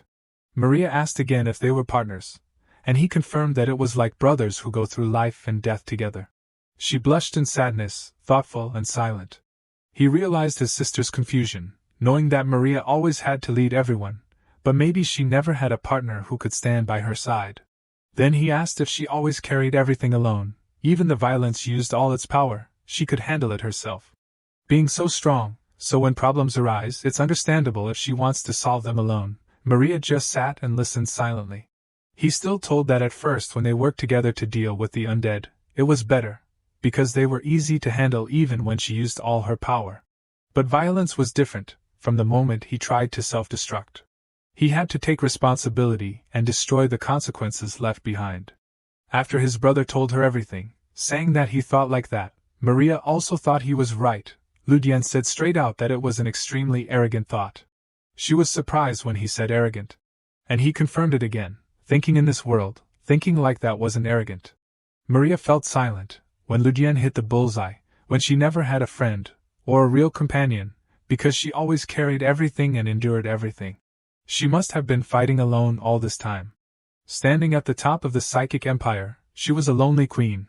That kingdom only existed in name, a tattered paper castle. Only this person can lead them, prove the superior magic power, and is the only hope. In her heart, she felt that it could only be him. Ludian wanted to ask Maria something. In the battle with Gus, why didn't she let Elvin and the Luda brothers participate? She hesitated to say the reason was that she could do it herself. He asked how long his senior was going to continue. What if an enemy appeared that couldn't be dealt with? Would she still fight alone then? Hearing him ask, she was still tense and silent. Enjoying the cup of tea, knowing that his senior had never met anyone like that, so she didn't think about it, but sooner or later she would reach that threshold. Then he said the truth, the enemies they have to face now, there are many that even she can't defeat, asking again if she still intended to carry everything, like now.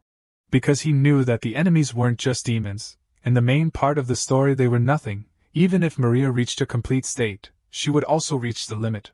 Then he held out his hand, saying that they were partners, people with the same goals, walking together on the same path.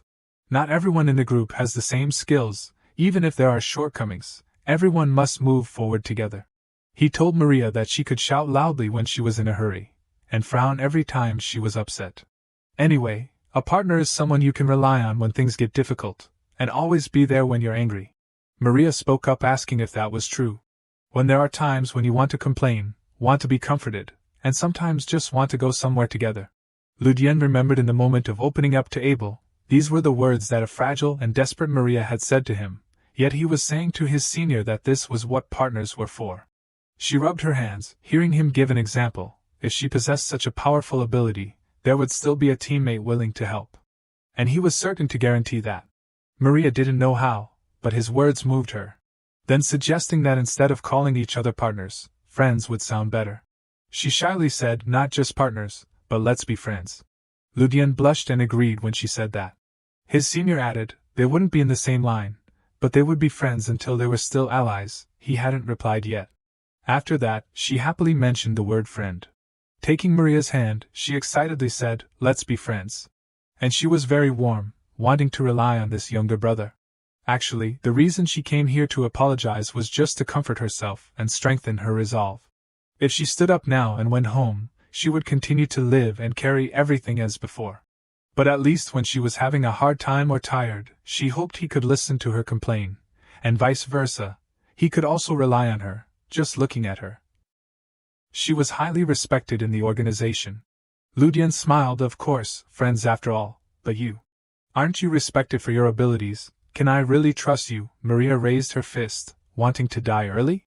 Ludian laughed, feeling like he almost died, but it's been a long time since I had such a comfortable conversation, because since entering this body, I've just been focusing on work. I haven't even had the chance to talk to a member of the opposite sex for more than 10 minutes. Maria stood up. She had to go back to work. The Luda twins must be looking for her. Today was fun, see you later. Ludian politely replied yes, goodbye. After Maria left, Ludian pondered, the psychic empire must be dealt with one day. Maria Kepler grew up like that, mostly due to the excessive expectations and demands from the psychics. Well, there will be a chance soon. Suddenly, Yev turned to ask Ludian, nothing else? Startling him, Yev praised, this is quite delicious. This parfait suits her taste? Wipe your mouth clean. Ludian ordered another one for Yev. Give me another supersized parfait, thank you. Yev mumbled, the color of the soul has started to become slightly clearer. Ludian quickly looked at her. And the doomed fate has also been temporarily avoided, as expected, very interesting. She also knew that Maria Kepler would be destroyed in the original story? A little means it hasn't completely disappeared, right, which means there's still something we need to avoid. Yev replied, that's right. I'm Maria Kepler's friend. I didn't expect to become friends with the character I like the most. Is this the feeling of being friends with an idol I admire? If the main storyline has started, I wouldn't even dream of it.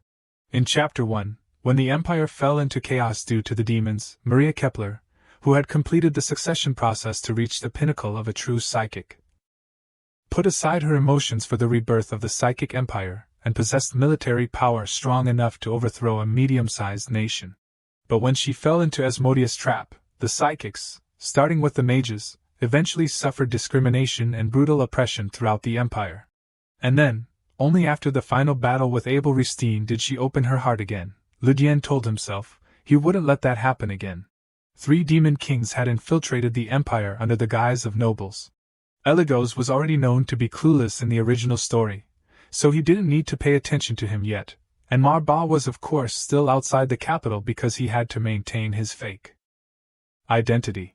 The problem now was that Asmodeus was probably next to the third prince, taking Luciella's place. She would probably start acting first after the recent incident. Will she take action directly, or will she take advantage of the prince? Ludian looked at Diablo. Diablo, if I had to fight those 3 in my current state, what would the result be? Diablo immediately gave his opinion. Those 3 are all promising demons, who were once noticed even in my time. Now 10,000 years have passed, their strength must have increased significantly. Even if their power is sealed like that goat, with your current abilities, facing one of the 3 would be enough to make your head split. Of course, if your level increases, things will be different. Ludian continued, so I have to increase my strength as quickly as possible. Whether I have to become a master swordsman or whatever, that's a given for this body that has signed a contract. Currently, they also can't recklessly unleash military forces. At most they will ask their subordinates to assassinate.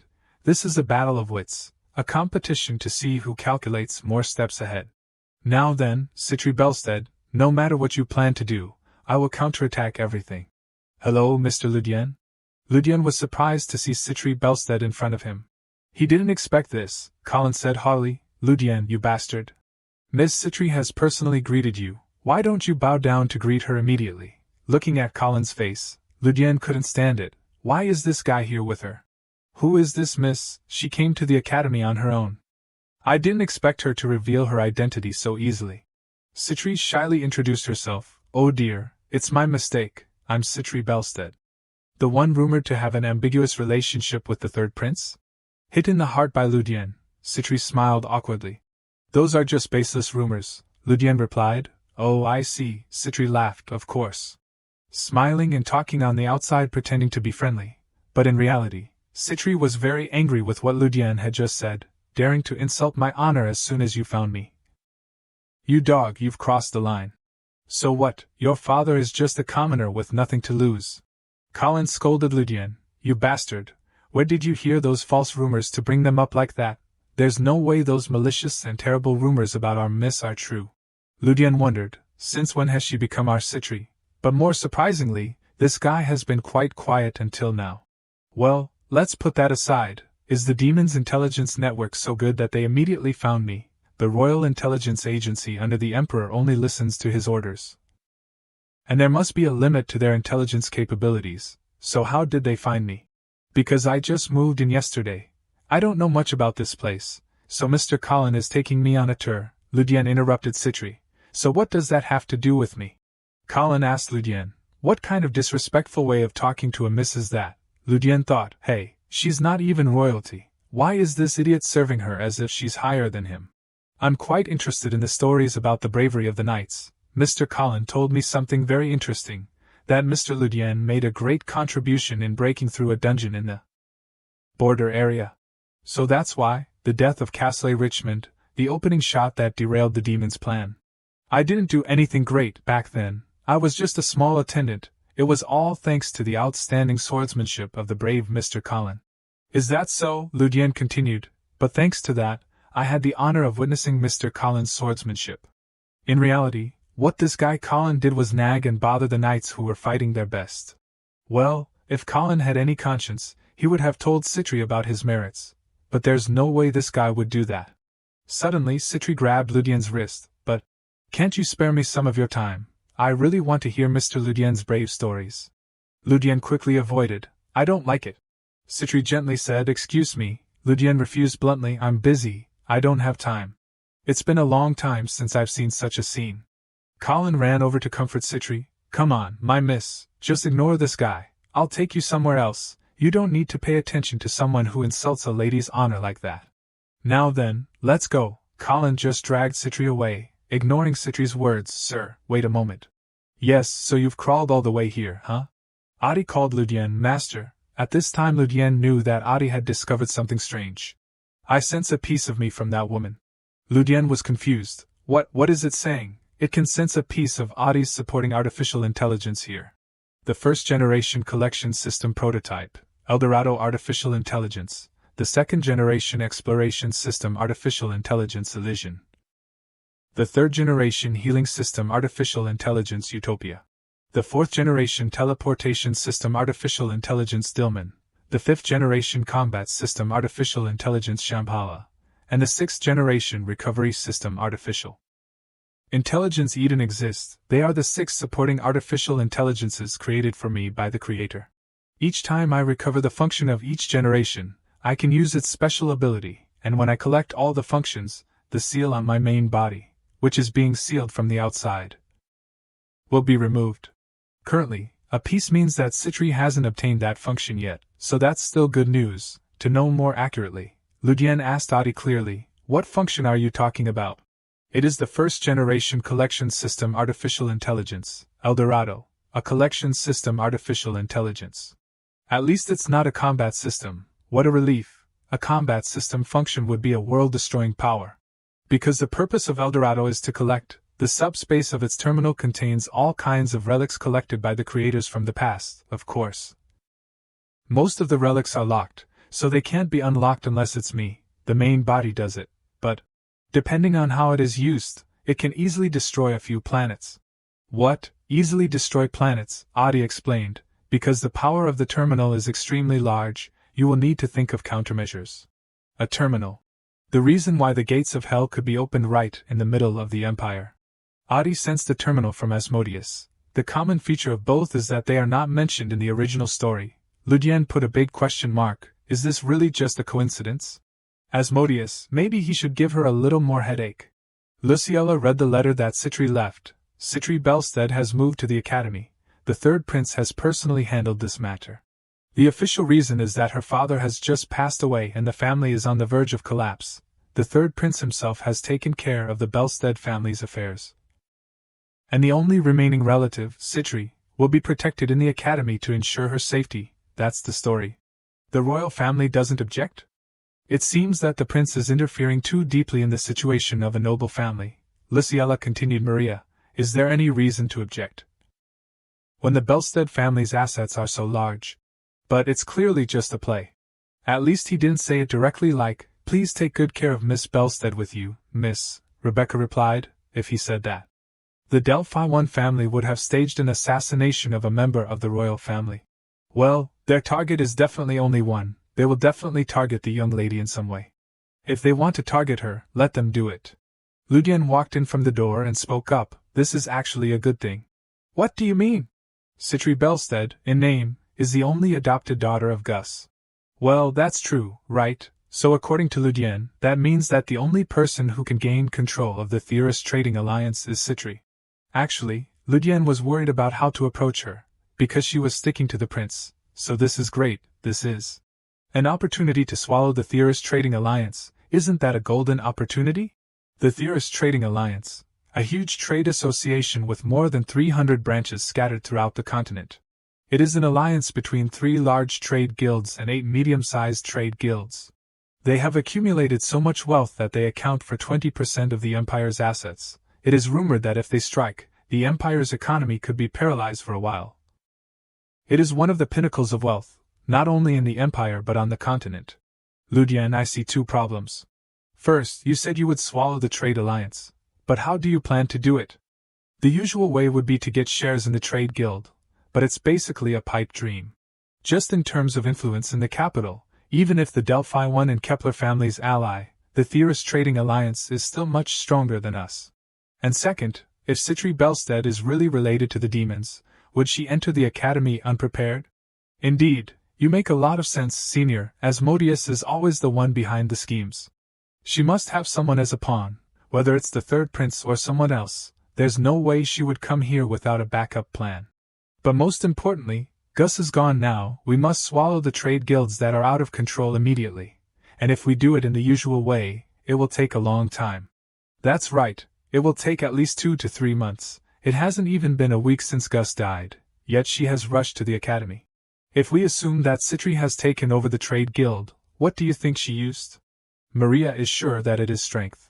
She must have crushed them with strength. Right, Ludian praised Maria, correct. The selection of trade guild leaders usually happens secretly, so there's no need to play fair.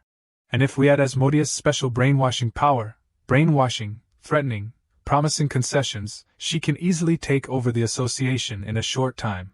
So, our mission is to rescue those who are being threatened by the demons and turn them into our allies. Ludian objected to Maria's idea. No. I said, we will be the ones to take them over. What's the point of saving those who don't even hold shares to benefit us? Then what do you plan to do? Ludian analyzed, to really swallow the Theorist Trading Alliance. We must strike straight at the center, which is the Bellstead family. Wait, how do you plan to take over the Bellstead family? Citri is still there. She is an adopted daughter, not a biological daughter. That is the most fatal point. In theory, Citri's inheritance rights are recognized only because Gus has no relatives left. Because when Gus sold his soul to the devil, he personally killed not only his direct descendants, but also distant relatives. And with the third prince interfering, most people won't dare to get involved. However, if he has no relatives, then we'll just create some ourselves. Because we have the ring that symbolizes the head of the Bellstead family. Seeing the ring in Ludian's hand, Elvin was surprised. Huh, how do you have that? And Marian speculated, don't tell me, when Gus died. Ludian Bellstead, sounds feasible. Of course, I'm not saying that I will take over the Bellstead family. I will only be a puppet leader. Even if you have the seal of the family head, creating such a scam, Ludian interrupted. What's the problem? We have someone with great influence from the Delphi 1 family who can confirm the seal, right? Which means that the Delphi 1 family, a supporter of the third prince, will declare opposition to take over the Bellstead family. Now then, Luciella, what will you choose?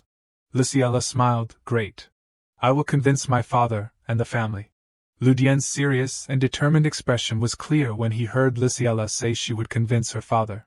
The Theorist Trading Alliance will be a very good gift. The newspapers will revolve around the stories of who will be the heir to the Bellstead family, a clash between the Delphi 1 family and the third prince's faction. The nobles have begun to follow the sudden clash between the two major powers, believing that this will be the official event, marking the rift between the Duke Delphi 1 family and the third prince. Rojo angrily punched the table. What the hell is this? How dare Duke Delphi 1 do this? I must go and question him about this immediately. Citri rushed over to hug Rojo. Please stay calm, Your Highness. If Your Highness stands out, the situation will become even more tense. So, what should I do now? Citri said, I will go and talk to this Ludian myself. If this is a misunderstanding, I will resolve it immediately, and even everything will be resolved peacefully. I have checked that guy's background. but recklessly killing him may ruin the plan I have prepared. Alright, if you crave the Bellstead family so much, I will grant your wish, however.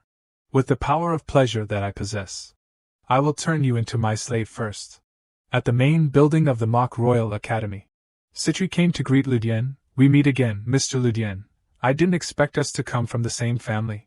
Ludian chuckled. The same family? The outside is noisy because of this family inheritance. We shouldn't be fighting in this situation, right?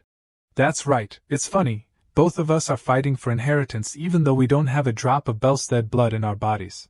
If you want, I can give you this position of head of the Bellstead family, however. Only if you promise to be by my side. By your side, how? Waiting for Ludian to take the bait, Citri cast a spell causing Ludian to become confused and lose his mind. Not only the position of head of the family. Do you want to monopolize Luciella? Do you want to completely destroy her? If you become my person, I can make Luciella your slave, her, the noble daughter of a duke. Moreover, status, fame, wealth, pleasure, I can give you anything. Suddenly Ludian spoke up. Yes. You're kidding me. Citri looked up at Ludian, gently said, excuse me. Ludian put his hand on Citri's forehead. Do I need to say it again? I said, don't bark. Citri continued to ask Ludian to excuse her again. Citri was angry when Ludian pushed her away. Wait, what the hell? The power of the Demon King should be absolute. What a stupid expression. Compared to the power of the magic sword, it's far inferior. Comparing me to that inferior thing is an insult. You, what is your identity? My power has no effect on him. Is it a dragon race? Or even a god race? People have been asking me my identity lately. You even said the same thing as that woman. Her name is Castle Richmond, right? Citri pointed at Ludian. Castle Richmond, so it's you, the one who destroyed that blood demon stone. Speaking of this, Citri knew that she had fallen into a trap. Damn it, I've fallen into a trap. If the opponent is completely unaffected by the power of lust, then even if I use all my strength, I can't kill him. First, sit down, Citri Bellstead. No, the Demon King, Asmodeus, along with Eligos and Marba, you have spent quite a bit of effort to open the gates of hell, haven't you? Citri went crazy, her face flushed red, slamming her hand on the table. You, who are you really?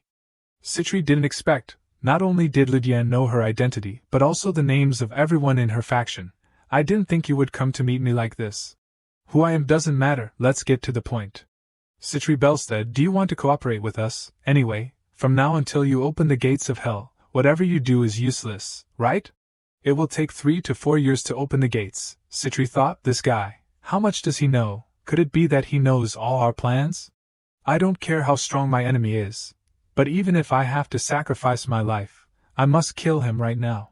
Knowing that Citri intended to kill him, Ludian challenged, planning to gamble big. If you're good, try it. Anyway, as long as you do that, everything you have worked so hard to build will collapse immediately. Citri asked Ludian, what do you want? I just said it, cooperate with each other. Remember that you were the one who invaded my territory first, and have repeatedly made me uncomfortable. Territory? Ludian guessed that Citri would be confused because there was really no territory to speak of. We don't care if you can open the gates or not, dealing with you is easy, but the ones in other kingdoms are the problem. So, we demand adequate compensation for the consequences you have caused, and from now on, let's divide the territory clearly, a territory where we can temporarily cease hostilities. What is the adequate compensation you are talking about? Ludian was very satisfied that Citri had taken the bait. Very simple. First, transfer control of Bellstead and the Theorist Trade Guild to us, although it will be financially inconvenient for you now, but when the gates of hell open, these things will no longer matter, right? And do not touch the Delphawan family. I need them to maintain my social status now. Is that all? Ludian put his hand on his chin and thought, well, if I have to add more. I want you to let Colin go, because I used to be an attendant for that guy. I don't want to see his future destroyed either. If you obey, I will keep silent about you. Citri looked at Ludian, although in reality, she was the one who had her territory taken away because she had interfered in the Bellstead family's affairs. But I can't refuse that offer. A normal person would not be able to know this much information. One thing I'm sure of is that he deliberately provoked me to create a situation that is beneficial to him. Citri decided to give Ludian an answer. All right then. In the name of the Demon King of Lust, Asmodeus, I accept your request. Ludian praised Citri, very decisive. At the same time Citri gave a condition, however. Do not touch the third prince. I have spent a lot of time getting him, and he does not belong to the Deliwans family. Ludian continued, I can't promise that. If I pushed a little more, I could win back the third prince, but I don't want to have to look after an idiot, who abandoned Luciella even though he didn't have the right to do so.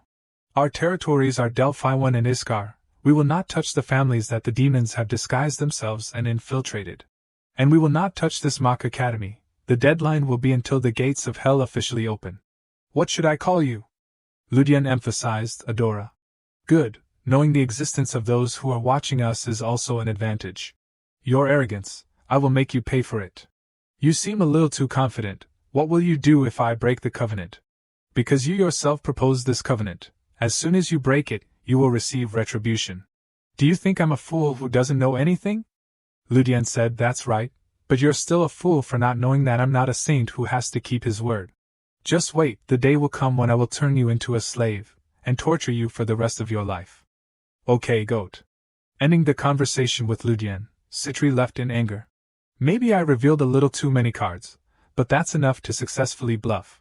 Master, are you really going to accept a truce with them? Ludian replied, What's it to you? What do you mean?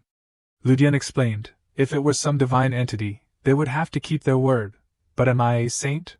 I don't know who the real devil is, Citri said to Adi. That's right, I'm a human who can deceive even a demon king. In another place, Eligos cursed Asmodeus, Are you crazy? How dare you decide everything without the permission of me and Marba? Shut up, Eligos, he already knows all our plans. Eligos was stunned. What do you mean? What does that mean? He even knows exactly when the gates of hell will open, not only us, but also knows Marba's identity accurately. If that's the case, it's also possible that they know about the core that we discovered before. No way, is he a dragon race? Asmodeus continued, At least, he doesn't seem to intend to invade the world. I can't sense any aura of the dragon race, so it's likely that he's not a dragon race. That guy's aura is only that of a normal person. If I only know that much, anyway, the enemy's strength is real.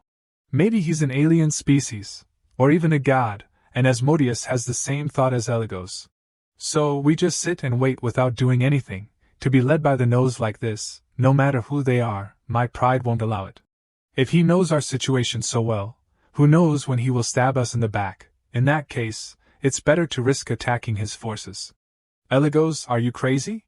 We don't know anything about the scale of his forces, and you still want to attack blindly? Eligos growled, Isn't it possible that it's just bragging? You stood up to agree to the covenant, right? If I act, it won't violate the covenant. Eligos, you crazy dog, okay then. But there are 3 conditions. First, no fighting in the capital. Whether you win or lose, everything will turn into smoke. Second, if you lose, I will discuss with Marba to get rid of you. What did you say? If you don't agree, I will tell Marba and seal you until the gates of hell are opened. All right, I accept your offer. Asmodeus was helpless. Now you can do whatever you want. At the Duke Delphion's mansion, Rojo was stopped by everyone. Your Highness, you can't do that. He scolded everyone. Shut your mouths. Tell Luciella to come out now. You are only allowed to come here, Third Prince Rojo. Rojo pointed at Duke Vincent's face. This time you have crossed the line. I came to ask for an explanation, yet you dare to be disrespectful to me? Vincent calmly said, Please come inside first. Even if you are the Deliwan family, aren't you crossing the line by interfering in the affairs of the royal family? You better have prepared a good reason, Duke. Then I wish you the best of luck. Rojo opened the door and went straight into Luciella's room.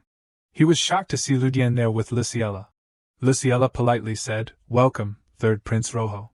Prince Rojo glared at Luciella and asked fiercely, What kind of joke is this, Luciella? What method did you use to threaten Citri?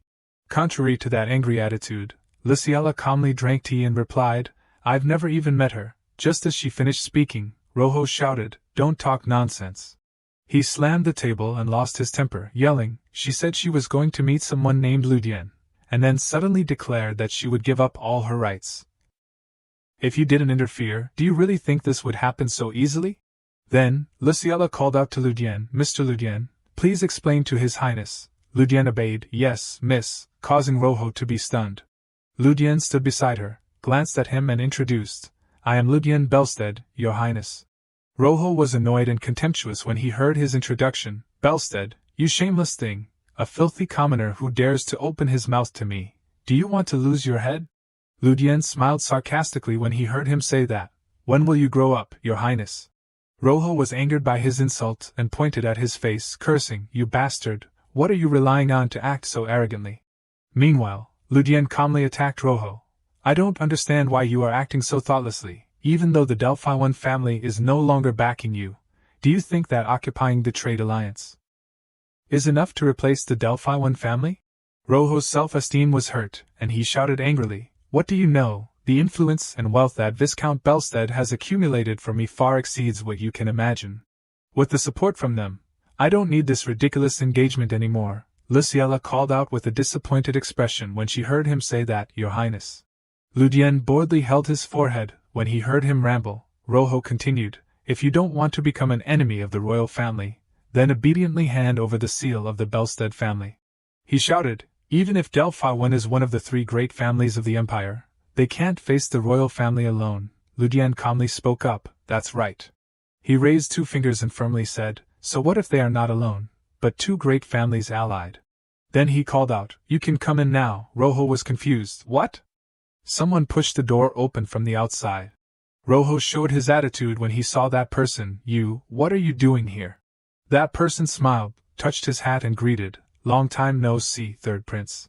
Rojo was surprised to see him. Grey Bellatrix, why are you here? And Ludian smiled contentedly when he saw him. He thought Bellatrix, one of the three great duke families of the empire, a famous mage family as talented as the Holy Knight family Deliwans, the heir of the Bellatrix family. And the mage in the main character's party in the original story, a legendary archmage with the title of Magic God. Grey Bellatrix, Grey smiled, pointed to his head and teased, Well, you're still as stupid as ever. One day before, at the headmaster's office, Ludian stood in front of Luciella and presented, We have pretended to ally with the demons, so we will buy some time. Currently, they will not act casually in Deliwans territory. Luciella at this time held a piece of paper in her hand and said tiredly, Mr. Ludian, there is actually a problem. Ludian asked, A problem? She continued, It's about the Viscount Bellstead family. Ludian took the paper that Luciella gave him and said in a panic, What do you mean the Bellstead family's assets are not much anymore? Why? Luciella said disappointedly, After the Viscount was declared dead, his subordinates seemed to have taken everything in the mansion without permission, according to the intelligence association's estimate. Less than 30% of the assets remain. Ludian was still sprayed with glue when he heard her say that. He worriedly thought, I must get shares in the Bellstead Trade Guild, to win the position of head of the Trade Guild without dispute. Luciella spoke again, Even if the Deliwans family temporarily contributes capital, it is still not enough. Ludian said with a determined look, Miss, if we face the royal family alone and occupy Theris now, the Deliwans family will definitely bear the consequences. He raised his finger and gave a plan, So wouldn't it be better if another family also participated? Luciella was surprised. Another family? Ludian replied, You once told me how to make money from items taken from the dungeon, right? Luciella remembered when she said, Relics or gold containing mana? If it's not stolen goods, my Duke family can buy a significant amount, but spending a lot of money at once is a bit difficult, so I probably can't buy much, currently Ludian said. Isn't it that mage from the fire tower? Luciella looked at him in surprise and asked, How did you know? Ludian said in confusion, Just accept it as it is. He smiled with a confident look and said, We will invite them to participate in this, the Bellatrix family. At the Bellatrix mansion, Grey's study, Ludian and Luciella entered Grey's messy study. Grey wondered and asked them, What do you want? You weirdo, what are you here for? Luciella tried to restrain her anger and said, Long time no see, young master. Grey saw the book he was reading and smiled. Right. Ludian thought it was funny to see him. In the original story, Grey was known as the most narcissistic person in history. He is really self-obsessed, but he has real strength, so it's hard to hate him completely. And Luciella was also annoyed by that look. Luciella couldn't help but angrily scold, That arrogant nature still hasn't changed. He arrogantly sat on the table and said haughtily, You demand kindness from a Bellatrix? Just tell me the reason you came to me. Luciella at this time also seriously explained, without beating around the bush, I came to propose that the Deliwans and Bellatrix families invest together, in order to occupy the trade guild position. Gray felt strange and asked again, you want to split the Theorist Trade Alliance in half, while your fiancé, the third prince, is doing everything to take it over, to compete for the succession? Luciella clenched her fist, a little unwilling to say, the situation has changed. Gray sighed and replied, well, I don't need to look at you to know, that brainless idiot is digging his own grave. And Gray said indifferently, I refuse your proposal. Well, there are many benefits if I agree, but I can't face the royal family because of that. Luciella was determined to persuade him. If our two families join hands, even the royal family won't easily interfere, and it's not like we are demanding to face them directly. A part of the shares will also be offered to the royal family, the benefits of the family, and the threat from the royal family. Gray raised his two hands and said coldly, if I have to weigh, this is a 50-50 risk. If you want to convince me, propose something better. Luciella was helplessly silent, but Ludian spoke up, there is something I want you to see. Gray was stunned at the gold bar that Ludian gave. He said, a gold bar containing mana, the purity is extremely high. I want to exchange it for money. How much do you think it's worth? Hearing that, Gray stood up and replied with interest, you've come to the right place, let's see. He picked up the gold bar to see and estimated, I can offer about 200 gold coins for it. Luciella was surprised, for such a small bar? I can buy a house with a garden in the capital with 200 gold coins.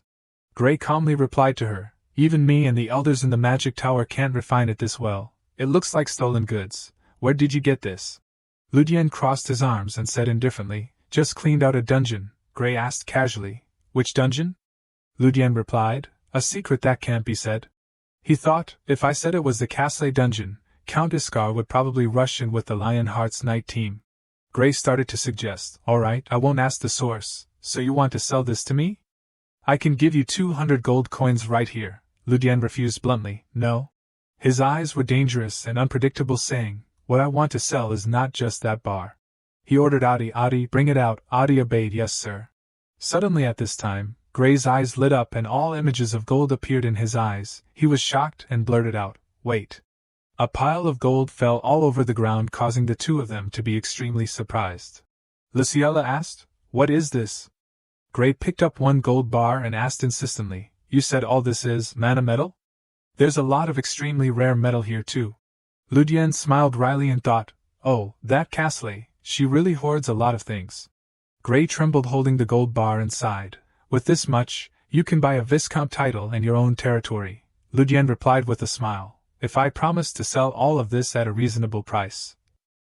Would you be willing to cooperate with me and the Deliwans family? Gray was a little scared when he heard that and stammered that, I have to go and convince my mother first.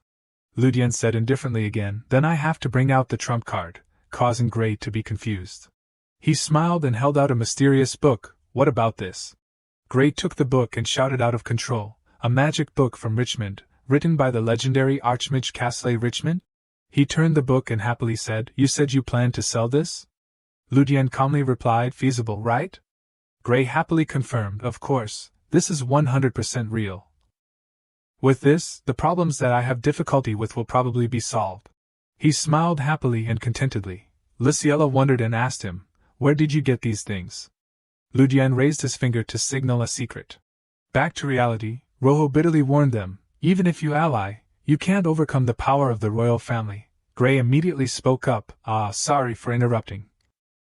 Your Highness, let's be clear, we are not facing the entire empire, but only you, third prince. Rojo immediately shouted, what? Gray raised his hand and said, my Bellatrix Duke family?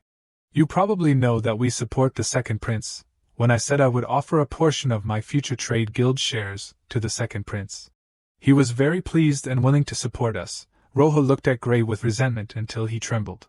Gray continued to step forward, pointed at Luciella and said, so why don't you just ignore this tall woman, and live peacefully with your new mistress? If you continue to cause trouble. Gray's eyes suddenly became scary and dangerous. He threatened, I really won't let you off. Rojo didn't know what to do, but angrily left and warned, just wait, you bastards, this is not the end. Gray turned his face away, laughing interestingly, well, a prince who delivers old lines like a third-rate villain. Then he turned to strike a pose with Ludian and said confidently, What do you think, brother? Did I handle it smoothly? Ludian helplessly thought. I'm not sure if I should call it smooth. Or a mess. After that, he smiled with an interested look. Anyway, things are getting interesting. Then, Gray happily left and said to him, Brother, if you have any good stuff later, remember to tell me. Ludian found it funny to see his appearance. He's not like that in the original Principles. Well, anyway, he is considered a monster mage. It's good that Gray is kind to me. Then he had a troubled face, glanced at Luciella and thought, by the way. Ludian quickly went to Luciella and asked, Are you all right? Luciella gently replied, Of course I'm all right. The third prince likes the kind of woman who is gentle and demure. While I have been restless since I was a child, she said emotionally, no matter how hard I try, my nature will not change. Ludian remembered her image and thought, even when becoming a commander, Luciella always rushed to the front lines. She doesn't fit the common lady model, but she is elegant, intelligent and has strength, an all-rounder. The only pity is that she is not the third prince's type of woman. Ludian said indifferently, the emperor once said, if the young lady was born 10 years earlier, he would have hesitated to make her the crown princess. Luciella asked in surprise, How do you know the words spoken by His Majesty himself? Ludian said blankly, At this point, what's important anymore? Just know it. Anyway, it's not the young lady's fault. Being so sad is not like you. Luciella listened silently to his advice. After that, she laughed and spoke up, Not like me? Ludian pretended to slap his face and teased, Just rub that third prince's face with love and it's done. That's what you should be like, causing Luciella to laugh happily. She laughed happily and relaxed. Ludian was satisfied. His eyes gently observed her appearance. Scene changes to barren village, Iskar border. A person stood on high looking at the village and said, Finally found it. He frowned unhappily saying, Is this the place? The last trace of Alex. This person is Decorabia, a high-ranking demon under Iblis. He said bitterly, You bastard, who finally took you down? He thought, The trace of mana has completely disappeared. I have been wandering for a month without finding anything. The armored men lay dead all over the ground, Decorabian thought. At least some of his subordinates survived. This village is the only clue to Alex's death. A dangerous power and killing intent emanated around him, he said. If I investigate further, I will probably find something. Decorabian glanced around and thought annoyedly, Still nothing so far. There are about 100 humans in this village. All of them are trash. With this many people, at most, it will only take an hour to kill them all. Decorabian was walking and found it strange before the scene in the village, but something was wrong. This was indeed once a battlefield, so why is this village still intact? He carefully analyzed everything. The person who killed Alex Huma was not Count Keitel. I have verified it. It is a completely different person. A place like this, even a light cavalry team can turn it into dust. Yet this village is still here. Something must have happened.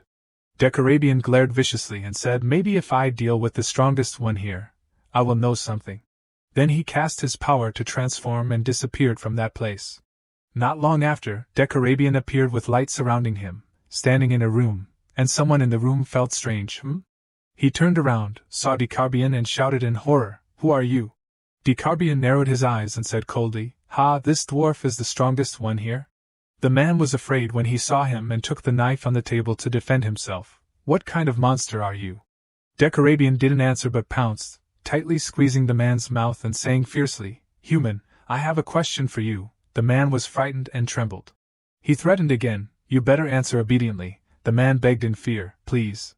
Decorabian glared and asked with killing intent, What exactly happened in this village? Did someone attack? The man trembled in pain as his face was squeezed tightly. Decorabian released his hand and said unhappily, All right, can you talk now? The man was released and hugged his mouth, breathing tiredly. He said with difficulty, What do you want me to answer? He thought to himself, Judging by his appearance, he is not someone from the Empire. Decorabian said indifferently and sarcastically, Humans have ears like they are deaf. Annoying. Quickly tell me everything that has happened in this village recently. The man asked in confusion, What are you talking about? I don't know anything. Decorabian heard that and glared with killing intent. You think I'm stupid? Then he opened his eyes wide, his face filled with anger and brutality, wanting to kill that guy. Decorabian used his power, creating a stream of energy around the man. That evil power tightened around the man, causing him to scream in pain. Decarabian smiled sinisterly threatening. If you know what's good for you, tell me right away. I can wipe out this whole village before dawn. I still have plenty of time, so let's see who can endure longer. The man was suppressed by his power and thought in fear. No, if he knows about Ludian, that kid will be in danger. He resolutely thought, I would rather die than let that happen. Decarabian saw the other party constantly silent and lamented, holding his forehead. Knowing this, I would have learned some psychological magic for this. It seems that I have to act more forcefully. I bet you will open your mouth even if I make a few holes in your body. The village chief heard him threatening in an emergency. He thought with difficulty, this is the end? Suddenly, at that moment, someone entered from outside and spoke. Village chief? Decarabian was startled. Huh? It was Rebecca standing by the door and asking coldly, what's going on? Decarabian saw her and was stunned and thought, I didn't feel the presence of this little girl approaching me. Then he glared terribly and said, who are you? The village chief worriedly called her, Run, Rebecca. Hearing that, Decarabian glanced with some disbelief. What? This, I thought some extremely strong person had appeared.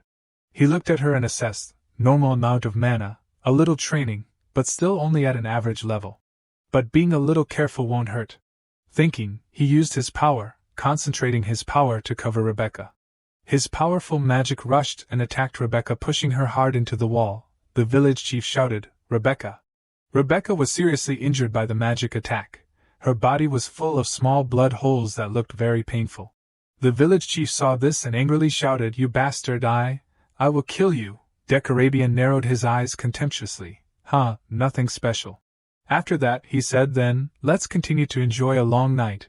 He controlled his power to stab into the village chief, causing him to be injured. Meanwhile, when he was not focused, Rebecca had appeared from behind him with blood all over her body and touched Decarabian's hand. Decarabian turned back and shouted in horror when he saw her, What the hell? Then he gathered his strength and pushed her away, far away. Decarabian opened his eyes wide in horror. What the hell is this? She didn't even use mana to defend. She took his attack head-on with just physical strength. This endurance is too monstrous. Is she even human? The village chief was still tightly bound and tried to say, Run away, Rebecca. Decarabian angrily cursed, Shut up. Decarabian dangerously approached Rebecca and thought, Am I crazy? Looking at her appearance, he was surprised. Her eye and hair color, they just changed color? Never mind, whatever, I just need to take your head. Decarabian bared his teeth ferociously, controlling his power to destroy her. He crazily blasted magic towards her. At that time Rebecca raised her hand and created some kind of power. Rebecca focused on creating a mysterious red circle. That red power grew larger and suppressed Decarabian's magic. He was surprised to see that, not believing his eyes. He stuttered, Mana? Rebecca coldly, with a fearless aura that overwhelmed the opponent.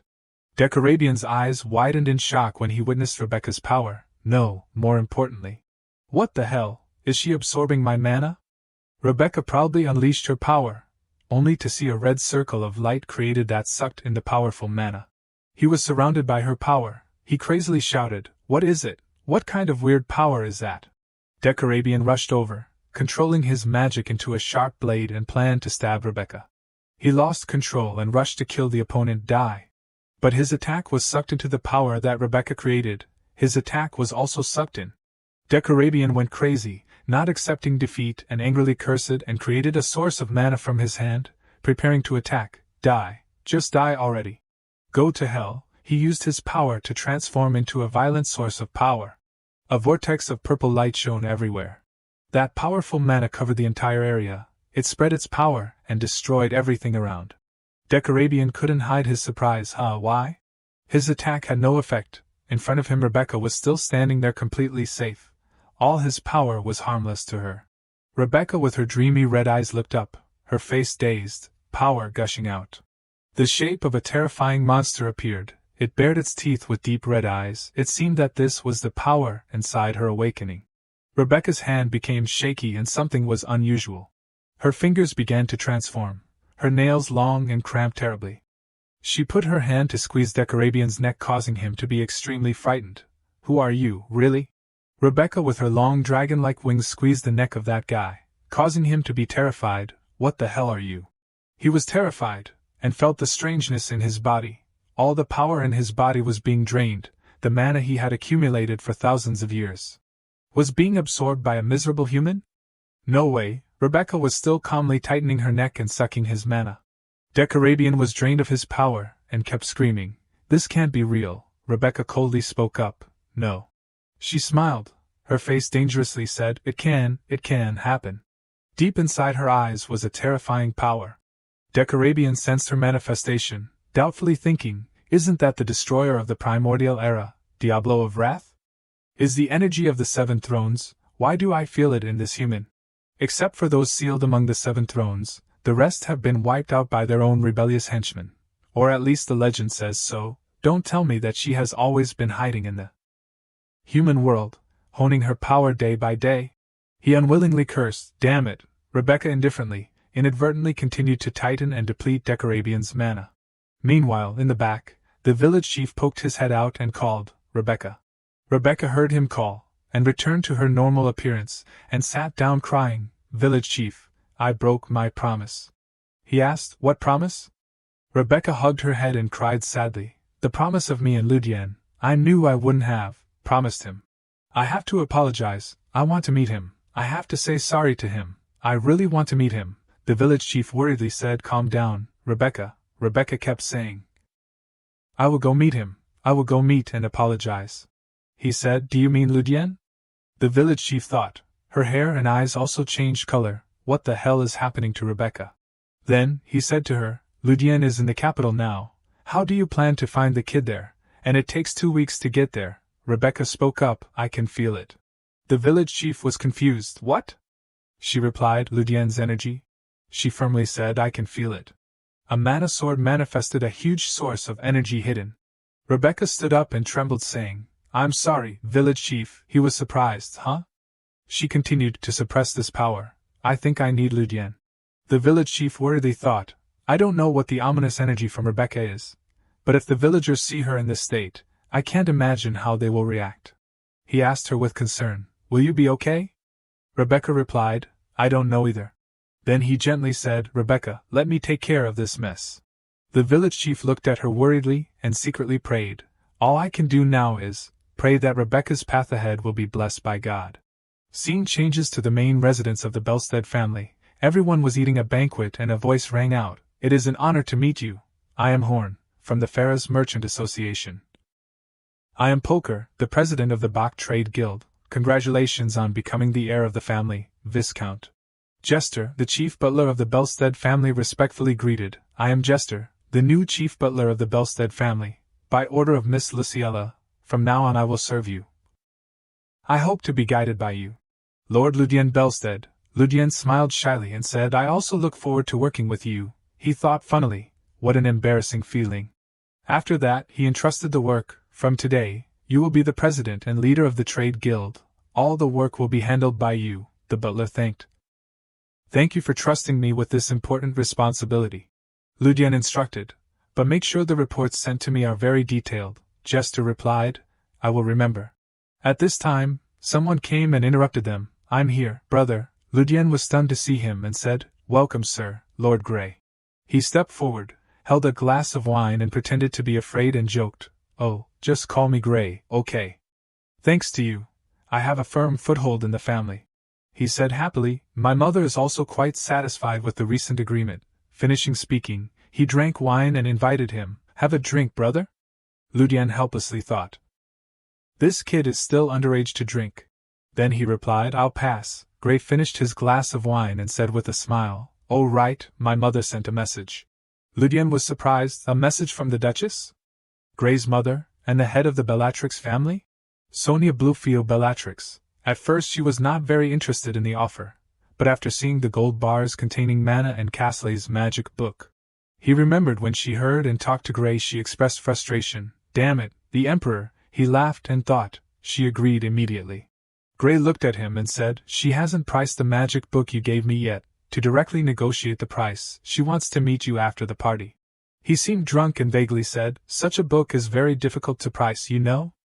It is the foundation for an entire school of magic." Ludian gave up. "That's true. No matter how high-level the magic, or how complicated the formula, their foundation still comes from the basic magic book." Gray laughed drunkenly and said, so, remember to make time after the party. Ludian replied with a smile, of course, if the Duchess has asked, I have to go, Gray said, but anyway, brother. Are you hiding anything else? Ludian looked bored at this drunkard. He snapped his fingers teasing, don't hide it, remember to bring it out next time. He smiled then raised his hand to support Gray thinking, this brat. When the party was about to end, there was a woman sitting there and saying, the wine here is really top-notch. Ludian held his hand and spoke, I'm glad you like it, Duchess. The Duchess was a little drunk, looked at the bottle of wine and said, this kid, just a Viscount and already has better wine than me. Ludian looked at her and sighed thinking, now I understand who Gray learned to drink at that age from. Sonia smiled and said, anyway, congratulations, in just a few days you have become a nobleman famous throughout the empire. Ludian bowed humbly and said, it is all thanks to the two Duke families. And the second prince. I am just the one taking the blame, Sonia said, if you think so, then so be it. If Gray was a daughter, I would have married her to you, Gray next to her quickly shouted, mother. The Duchess held the bottle of wine to her forehead and said, like that, I don't need to spend anything, and if so, there's no need to negotiate, troublesome, like now, right? Well, just half joking, never mind that, let's get to the point, Ludian thought boredly, again? Sonia held the book in her hand and negotiated, let's discuss the price of this magic book. The verification is complete, the result, it is real, a general handbook, compiled specifically for the orthodox bloodline of the School of Magic. Ludian thought funnily. Of course, it was taken from Castley's secret chamber. The Duchess touched the book on the table and said the problem is, because it has been confirmed to be genuine, to be honest, it is currently difficult to pay in cash. In addition to just buying shares in the Seoris Trading Alliance, I have also poured a lot of money into the magic metal trade. It is not impossible, but as the head of the family, I cannot ignore the fact that the treasury is even more depleted, so I want to negotiate. Are you interested in magic tools or antiques?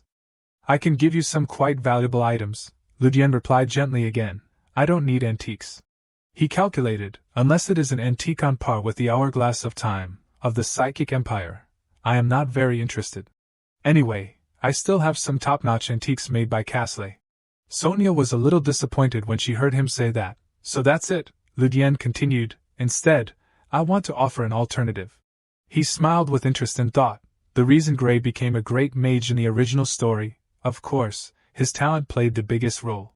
He secretly deduced, but knowledge, magical theory, and the accumulated experience of the Bellatrix family for generations, all contributed to that result, therefore.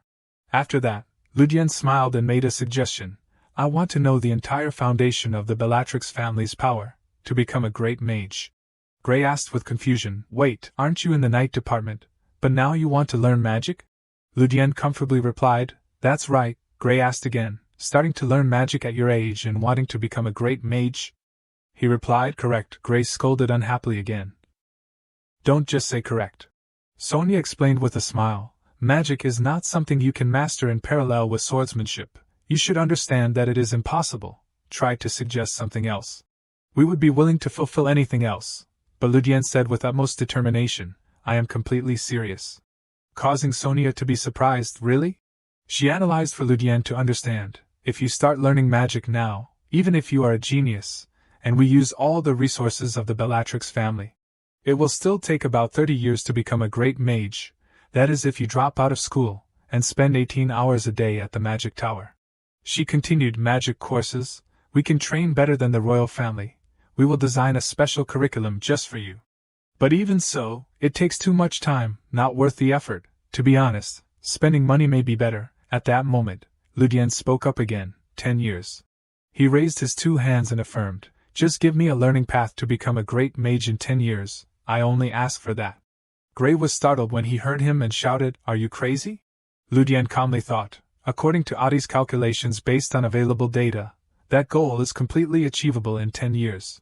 He said indifferently, just add a clause that if I don't become a great mage, I don't have to take responsibility. I'm okay with that, but I'm worried that because of that, the Bellatrix family will ignore my training. That statement made the Duchess angrily slam her hand on the table and said, who do you think we are? She stood up, pointed her finger and said aggressively, withdraw from the academy immediately, and start going to the fire tower to report from tomorrow. I swear on my honor that, no matter what, I will make you a great mage, even if you are a failure. Ludian was satisfied and triumphant when he heard the Duchess affirm. It was getting dark outside. Ludian continued, hearing that, I'm relieved, but I'm going to be away for a month.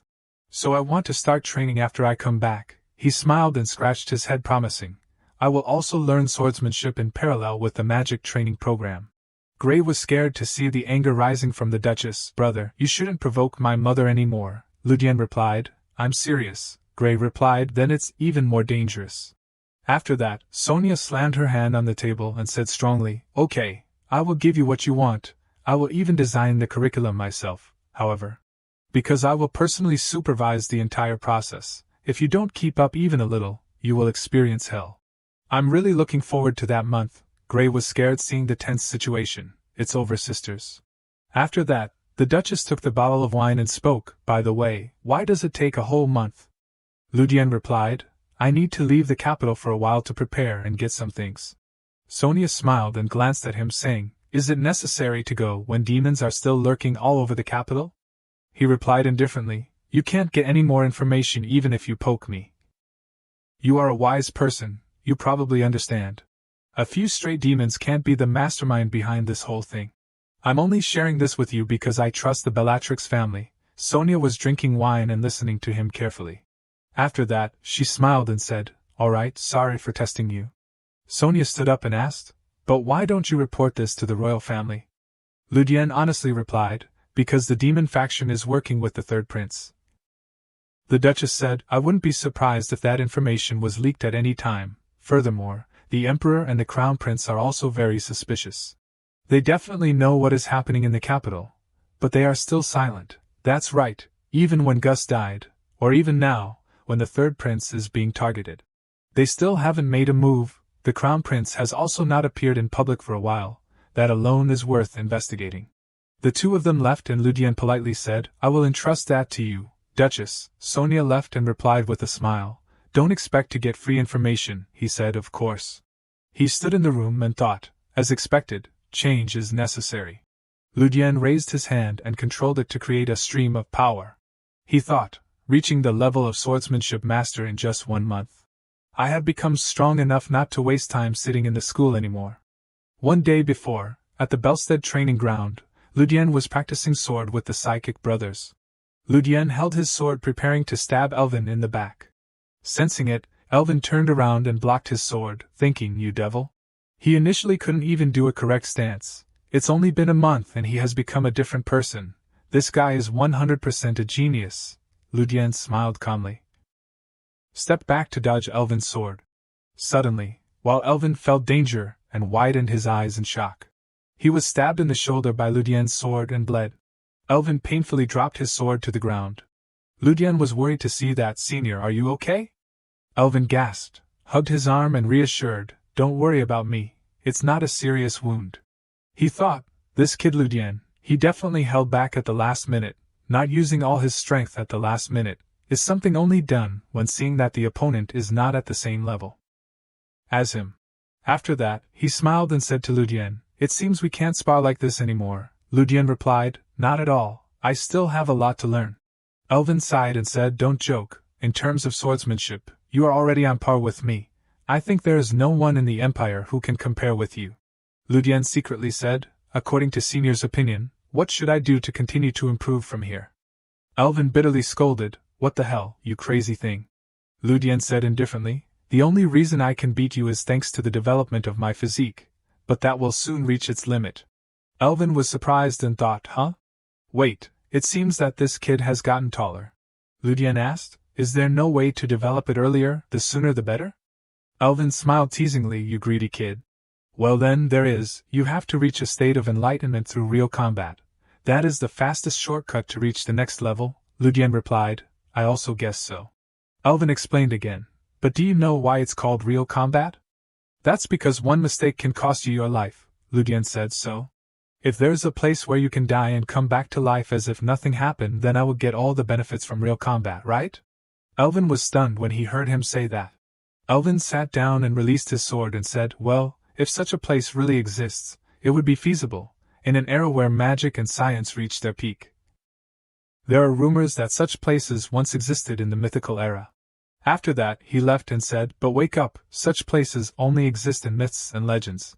Scene changes to the present. Ludian stood by the window and said with a smile, yes, such a place only exists in the mythical era. Diablo, the sword next to him, replied, what's wrong, kid? If you were to face one of the 7 seats now, how would you react? Diablo replied, if I really encountered those bastards, I would greet them warmly. Then punch their faces. Ludian laughed and said, it seems everyone is close. Diablo said, but if you suddenly asked me like that, there must be a reason, right? Kid, he replied, that's right. I plan to risk my life for training in the next month. I plan to take over the legacy of one of the 7 seats, Diablo said excitedly. Which one of the 7 seats? Ludian laughed and replied, if I say it now, what's the fun? At this time, Adi next to him called, Master. He asked, what is it? Adi said, you are developing at an amazing speed, Master, enough to exceed your goal, and more. Isn't it a little too rushed? And if it is the legacy of one of the 7 seats, it will be even more difficult to obtain it, right? Do you really have to risk it like that? Wouldn't it be better to retrieve one of my functions? Ludian looked at Adi and said, it is important to take risks. Well, I was forced to create a truce with those guys, but that truce is only between me and Asmodeus. He said seriously, it won't last long either. Ludian went to the window and spoke, before I take action to deal with them, there's a reckless brat who plans to attack me first. Diablo said, a belligerent brat? You must be talking about Eligos? He laughed with a dangerous look, bingo. Which means, before he starts acting. Ludian said with interest, I will have to strike first, right?